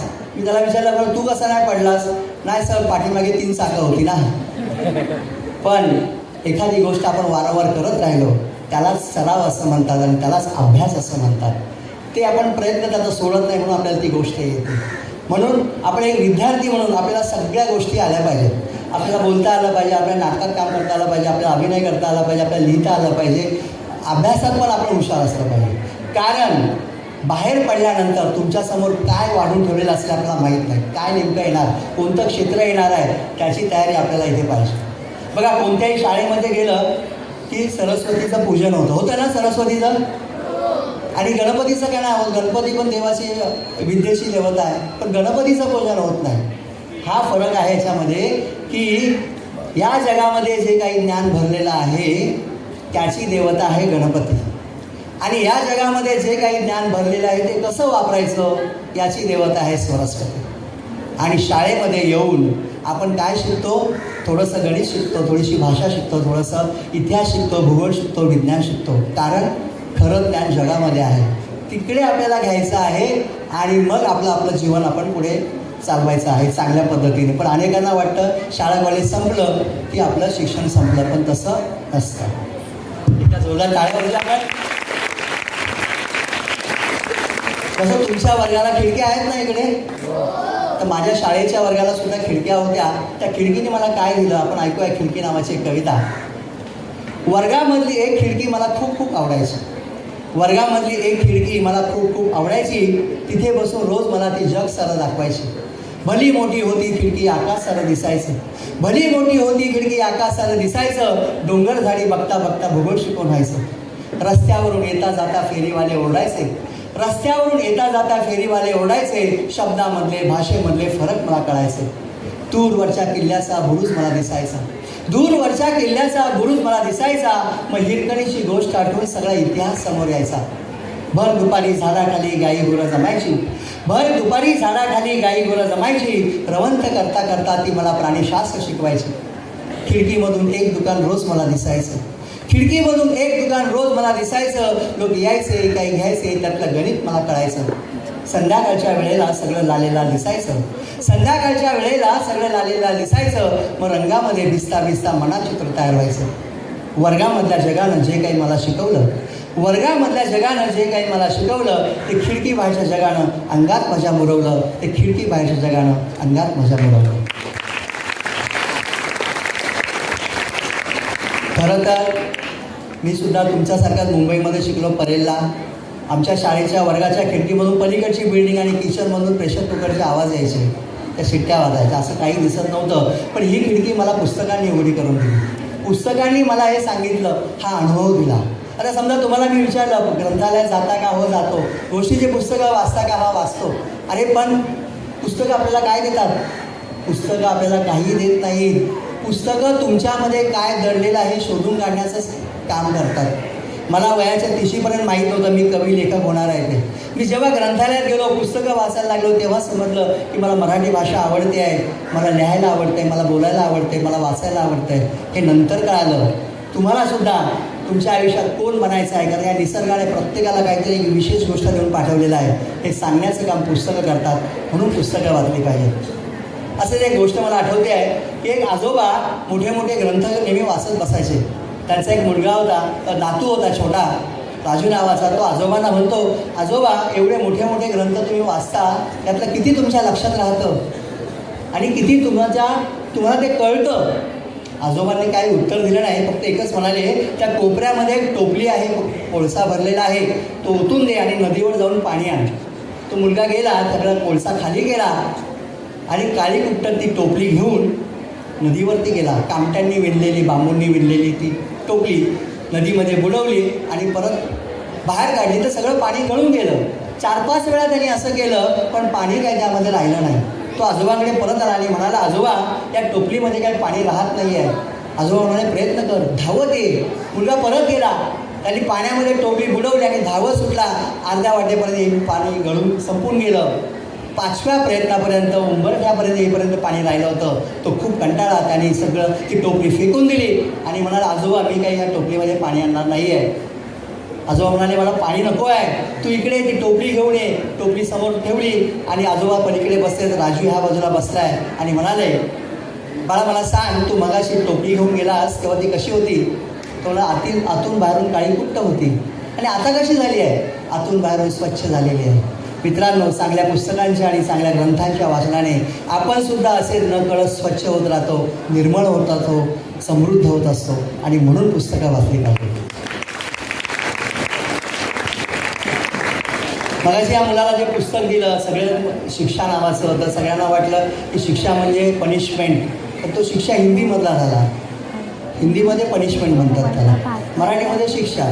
आजकाल कुठल्याही शाळेमध्ये शिक्षा केल्या जात नाही. आता सकाळचं नवीन सर्क्युलर आलेलं आहे, डोळे वटारून सुद्धा बघायचं नाही, मारणं तर लांबच राहील. आमच्या काळामध्ये प्रचंड शिक्षा व्हायच्या. आई वडील स्वतः येऊन सांगायचे, याला सांगा चोपून काढा म्हणजे हा हुशार होतो. तर कशा होत्या आमच्या काळामध्ये शिक्षा? आपण ऐकूया शिक्षा नावाची कविता. लक्ष आहे सगळ्यांचं? वर्गात आमच्या काही गडो कधीच चौकशी होत नसे. वर्गात आमच्या काही गडो कधीच चौकशी होत नसे. सरांची वाकडी नजर थेट माझ्याकडेच वळत असे. काहीच कारण नसताना सर मलाच म्हणायचे, काहीच कारण नसताना सर मलाच म्हणायचे, आज तू शिक्षा म्हणून श्यामची आई वाचायचे. वर्गात काही तुटले फुटले मला सर ओरडायचे. वर्गात काही तुटले फुटले मला सर ओरडायचे आणि पुस्तकातले एक प्रकरण माझ्याकडून लिहून घ्यायचे. शिकवताना आवाज होतात मला उभे करून म्हणायचे. शिकवताना आवाज होतात मला उभे करून म्हणायचे. साऱ्यांसमोर उद्या तो गांधींबद्दल बोलायचे. 5-50 पानं लिहून बोटं माझी दुखायची.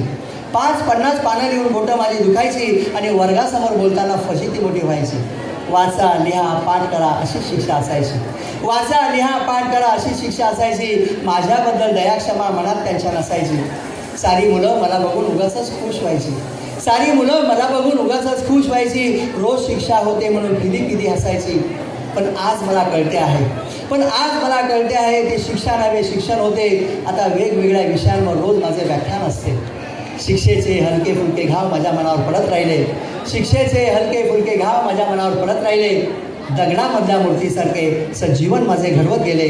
दगडामधल्या मूर्तीसारखे सजीवन माझे घडवत गेले. ही इटालीमधली एक गोष्ट आहे. तिथे एक शिल्पकार होता. शिल्पकार म्हणजे माहिती आहे ना, मूर्ती आणि पुतळे बनवणारा. त्याची एक कार्यशाळा होती आणि तिथे असे सगळे पुतळे मांडून ठेवले होते. तर त्या देशाचा मंत्री एकदा त्या पुतळे बघायला गेला होता. बघता बघता त्याच्या लक्षात आलं की जो एक पुतळा बनवून ठेवलेला आहे तसा दुसरा पुतळा तो शिल्पकार बनवतो आहे. सगळ्याचा उंच पुरा 15 फुटीचा पुतळा होता. त्याला वाटलं की 2 पुतळ्यांची ऑर्डर आलेली असेल, मागणी आली असेल म्हणून तो बनवतोय.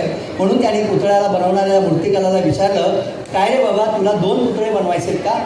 तो तर नाही, पहिल्या पुतळ्यामध्ये त्याला चूक झाली आहे म्हणून मी दुसरा बनवतोय. तर काय चूक झाली आहे? तर त्या नाकावरती ओरखाडा आहे. तर एवढा 15 फुटाचा पुतळा खालून त्याला काही दिसलं नाही. त्याने विचारलं, अरे काही दिसत तर नाही आहे. तर ती शिडी घे लाकडाची, त्यांच्यावरती उभे राहा आणि मग बघा.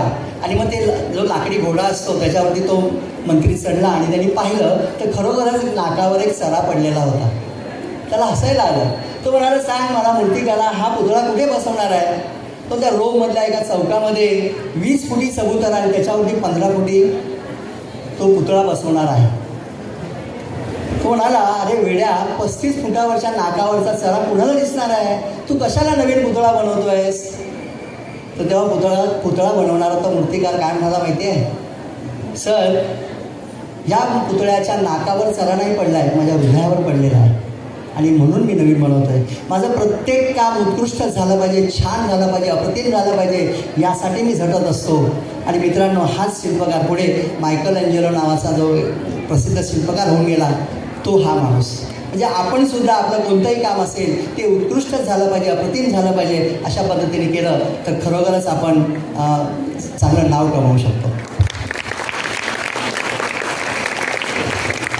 सरांनी मगाशी एक भूताची गोष्ट तुम्हाला सांगितली, म्हणजे भूताबद्दल. तर मला आठवते माझी एक भूताची कविता, आणि त्यांनी सांगितलेले ते पण बरोबर आहे की आपण भूत पाहिलेलं असतं.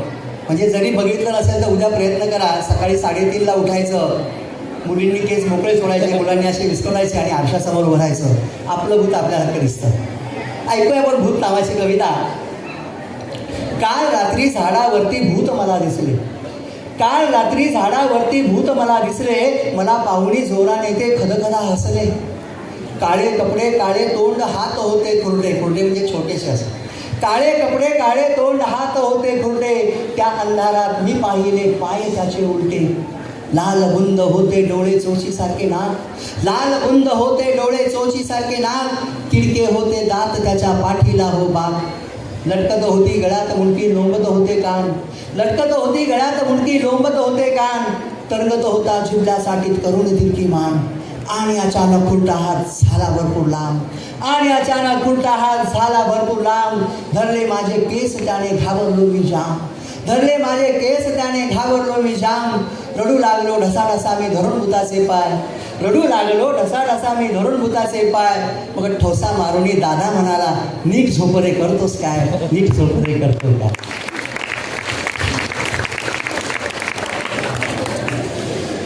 कुठेही गेलं की सगळे शिक्षक आम्हाला सांगतात की यांना जरा मोबाईलपासून जरा बोला काहीतरी मोबाईलबद्दल वगैरे. तर मला काय असा उपदेश वगैरे काय करता येत नाही. मी तुम्हाला रामदास स्वामी माहिती आहेत ना सगळ्यांना? रामदास स्वामींचे मनाचे श्लोक तसे माझ्याकडे श्लोक आहेत, खाण्याचे श्लोक, झोपेचे श्लोक आणि मोबाईलचे श्लोक. तर ते मोबाईलचे श्लोक तुम्हाला ऐकवतो. ओके. मला वाटते जवळ मोबाईल असावा, आम्ही तर घेऊन फिरतो हा, तुम्हाला सांगतो सगळं. मला वाटते जवळ मोबाईल असावा, दुरावा तयाचा जराही नसावा. जरी का असेना आम्ही झोपेत, असावा मोबाईल सदैव सोबत. बाळापरी आपुल्या त्याला जपावे, बारीक लक्ष त्यावरी असावे. वाजता रिंग पटकन घ्यावा, मायेने त्याला कानी धरावा. फिरून त्यावर हळूच फिरून त्यावरी बोट, बघावी चित्रे 1760. दिवसभर मित्रांशी चॅटिंग करावे, उरलेल्या वेळात सेल्फी काढावे. उरलेल्या वेळात मुलांना काय सांगायला नको, सेल्फी तर चालूच असतात ना. काय सांगू उपयोग तुम्हा तयाचे, ज्ञान तो देई अवघ्या जगाचे. करताना अभ्यास बाजूला हवा. आईने जरी किती वेळा सांगितलं मोबाईल बाजूला ठेव, तरी काय सांगायचं? नोट्स पाठवलेल्या आहेत मित्रांनी किंवा बाईंनी. करताना अभ्यास बाजूला हवा, मिनटा मिनटाला जरूर पहावा. आई बाबांची काळजी नसावी, त्यांच्याच शेजारी बैठक मारावी. रमा सांगे मोबाईल, पूर्वी पद्धत होती, तुका म्हणे ज्ञाना म्हणे, तसा मी रमेश. रमा सांगे मोबाईल राक्षस प्रेमळ, तो खाईल तुमची बुद्धी आणि वेळ. जय जय मोबाईल बाबा प्रसन्न.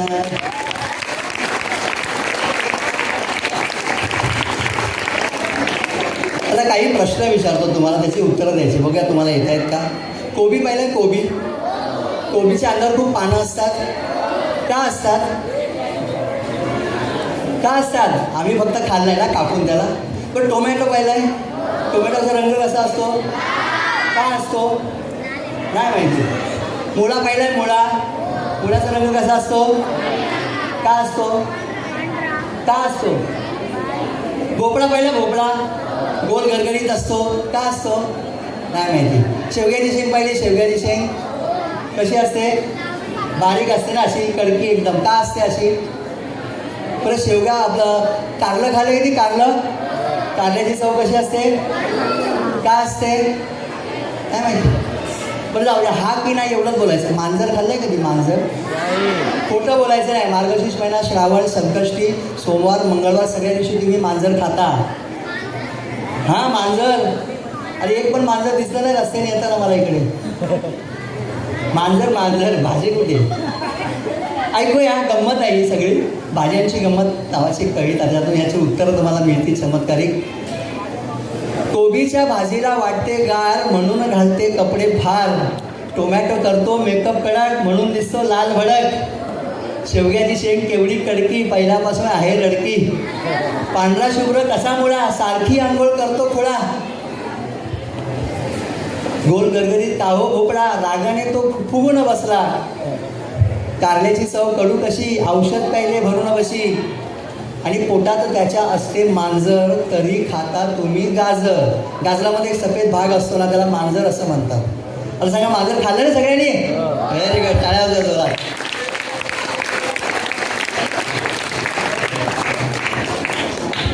चार वाजलेल्या शेवटच्या 2 कविता आपण घेऊया. कुठल्याही व्यक्तीला जर आपण विचारलं तुझ्या आयुष्यातला महत्त्वाचे दिवस कोणते आणि महत्त्वाची व्यक्ती कोणती, तर ते काय सांगतात? शाळा आणि शाळेत भेटलेले सर. असेच मला माझ्या आयुष्याला कलाटणी देणारा एक सर, त्या सर नावाची कविता आपल्याकडे सादर करतो. शाळेच्या पहिल्या दिवशी सर मला भेटले. शाळेच्या पहिल्या दिवशी सर मला भेटले. कुणास ठाऊक कसे पण मित्र माझे झाले. वर्गात मी करामती करायचो सर अरे वा म्हणायचे. वर्गात मी करामती करायचो सर अरे वा म्हणायचे. माझ्यामधल्या उत्साहाला कौतुकाचं पाणी घालायचं. मी वेडी वाकडी चित्र काढायचो सर म्हणायचे किती छान. मी वेडी वाकडी चित्र काढायचो सर म्हणायचे किती छान. माझ्या गिचमीत अक्षराचाही त्यांना वाटायचा अभिमान. भाषण करताना माझी ततपप व्हायची. भाषण करताना माझी ततपप व्हायची. तरी पाठीवर सरांची थाप माझी असायची. मला काय आवडतं ते सरांना न सांगताही कळायचं. मला काय आवडतं ते सरांना न सांगताही कळायचं. दर महिन्याला नवं पुस्तक हातात त्यांच्या असायचं. फळ्यावर गणित सोडवताना हमखास मी चुकायचो. फळ्यावर गणित सोडवताना हमखास मी चुकायचो. मग हात धरून सरांचा मीच गणित सोडवायचं. बालबुद्धीच्या कविता माझ्या सर घेऊन मिरवायचे. बालबुद्धीच्या कविता माझ्या सर घेऊन मिरवायचे. आल्या गेल्या पाहुण्यांना कौतुकानं दाखवायचं. मी चुकायचो धडपडायचो सर मला सावरायचे. मी चुकायचो धडपडायचो सर मला सावरायचे. मी ओरडायचो रागवायचो तेच समजून घालायचे. मनात भरून आत्मविश्वास शाळेमधून बाहेर पडलो. मनात भरून आत्मविश्वास शाळेमधून बाहेर पडलो. आयुष्याच्या वाटेवर सरांना मी विसरत गेलो. आज सर कुठे आहेत माहीत नाही मला. आज सर कुठे आहेत माहीत नाही मला.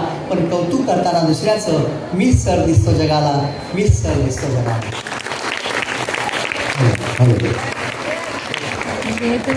तुम्ही लग्नाला जाता? लग्नाला काका मामा वगैरे यांच्या जात असाल ना. आता आपण लग्नाला जायचं आहे पण ते उंदीर मामाचं लगीन आहे. तर ऐकूया उंदीर मामाचं लगीन नावाची एक कविता. उंदीर मामाचं लगीन ठरलं उंदरीनं झाली नवरी. उंदीर मामाचं लगीन ठरलं उंदरीनं झाली नवरी. चिची करीत लहान मोठी वराडी जमली सारी. कुरतडलेली नवी पैठणी नेसून नवरी आली. कुरतडलेली नवी पैठणी नेसून नवरी आली. रंगबिरंगी पाने चावून छान मुंडवळी केली. पळवून आणले पोहे त्याचा झाला चपला हार. पळवून आणले पोहे त्याचा झाला चपला हार. गहू बाजरी गोळा करुणी पैंजण केले 4. मोर पिसाचा केला फेटा कट्यार चिंचेची.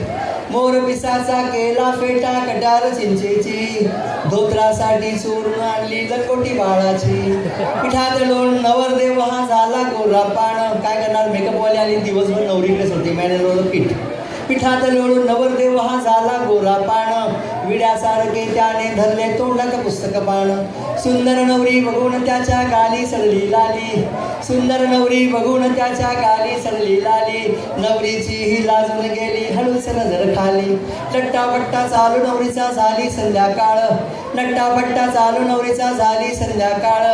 लग्न मंडपी आला बोका जसा कर्दन काळ, ससा होता भटजी त्याने लग्न लावले जोरात, ससा होता भटजी त्याने लग्न लावले जोरात. उडी मारता बोक्याने उधळून गेली वरात, नवरा नवरी पळू लागले त्यांच्या मागे बोका, नवरा नवरी पळू लागले त्यांच्या मागे बोका. धोतर सुटले सुटली साडी प्रसंग मोठा बाका, उंदीर चटकन मिळात शिल्ला नवरी त्याच्या मागे, उंदीर चटकन मिळात शिल्ला नवरी त्याच्या मागे. बोका पटला दगडावरती पायात अडकून धागे, नवरा नवरी झाली भेट आनंदी आनंद झाला, नवरा नवरी झाली भेट आनंदी आनंद झाला. लग्न लावून वरात संपून जो तो उपाशी गेला, लग्न लावून वरात संपून जो तो उपाशी गेला.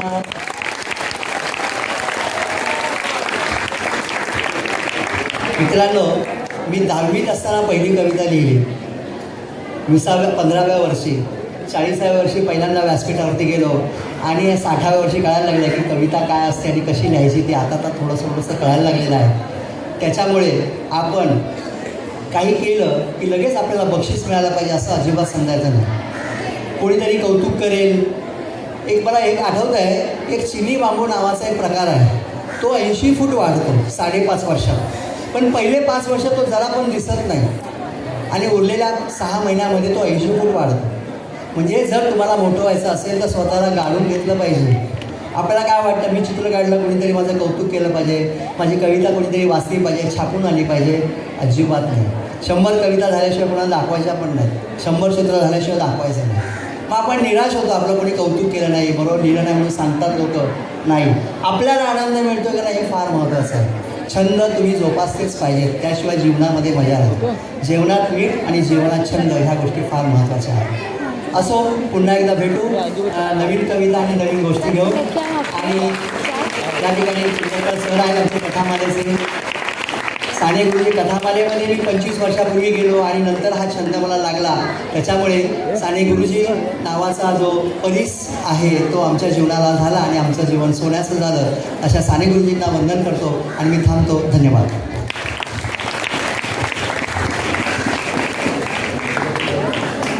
धन्यवाद सर, तुम्ही खूपच छान कथा सादर करून आम्हाला मार्गदर्शन केले. तुमचे हे मार्गदर्शन नक्कीच आम्हाला भावी आयुष्यासाठी प्रेरणादायी ठरणार आहे.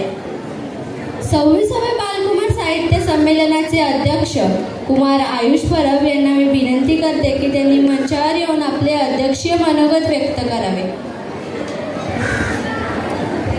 सर्वात प्रथम सर्वांना माझा नमस्कार. आणि शिक्षण संस्था खार पूर्व मुंबई यांच्या वतीने आयोजित 26वे बालकुमार साहित्य संमेलन या प्रेरणादायी उपक्रमाच्या संमेलनाध्यक्षस्थानी बसण्याचा मान मला लाभला. ही माझ्यासाठी अत्यंत अभिमानाची व आनंदाची बाब आहे. बालपणा माणसाच्या आयुष्यातील संवेदनशील, कल्पनाशक्तीचे समृद्ध आणि सर्जनशील ओतप्रेत असा काळ असतो.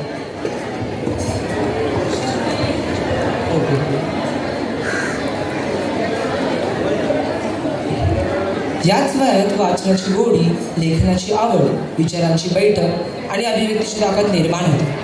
बालसाहित्य केवळ शब्दांचे खेळ असून तर ते संस्कारांचे, मूल्यांचे आणि माणुसकीचे बीज पेरणारे एक प्रभावी माध्यम आहे. आजच्या स्पर्धात्मक आणि तंत्रज्ञानप्रधान युगात मोबाईल इंटरनेटच्या जगात हरवू पाहणाऱ्या बालमनाला पुस्तकांच्या सानिध्यात आणणे, त्यांना कविता, कथा, निबंध, नाट्य आणि विचारांचे विश्वास जोडणे हे कार्य महत्त्वाचे आहे. आणि शिक्षण संस्थेने सलग गेली 25 वर्षे सातत्याने अगदी प्रज्वलित ठेवून बालसाहित्याची परंपरा जपली आहे. याबद्दल संस्था निश्चितच अभिनंदनास पात्र आहे. या संमेलनाच्या माध्यमातून बालकुमारांच्या गुप्त प्रतिभेला वाव मिळतो, त्यांच्या कल्पनांना प्रेरणा मिळतात आणि आत्मविश्वास बळकट होतो. आज विविध साहित्यिक, सांस्कृतिक व संवादात्मक उपक्रमातून उद्याचे संवेदनशील विचारवंतांजवळ नागरिक घडतील असा माझा ठाम विश्वास आहे. शेवटी या संमेलनाच्या यशस्वी आयोजनासाठी परिश्रम घेतल्या सर्व शिक्षक, आयोजक, स्वयंसेवक, पालक आणि सहभागी बालकुमारांचे मी मनपूर्वक अभिनंदन करतो. बालसाहित्याचा उत्साह अधिकाधिक बहरत जावो आणि बालमनात विचारांची, सर्जनशीलतेची व माणुसकीची ज्योत अखंड तेवत राहू ही सदिच्छा व्यक्त करून मी माझ्या मनोगतास इथे पूर्ण विराम देतो. धन्यवाद. खूप खूप धन्यवाद. या कथाकथन संमेलनाच्या शेवटच्या टप्प्याकडे आपण वळत आहोत. कार्यक्रमास आली शोभा सर्वांच्या प्रेमामुळे मनापूर्वक आभार मानू तुमच्या या मौल्यवान सहकार्यामुळे. आता मी या 26व्या बालकुमार साहित्य संमेलनाचे आभार प्रदर्शन करण्यासाठी अस्मी साळवी या विद्यार्थिनीला मंचावर आमंत्रित करते. धन्यवाद.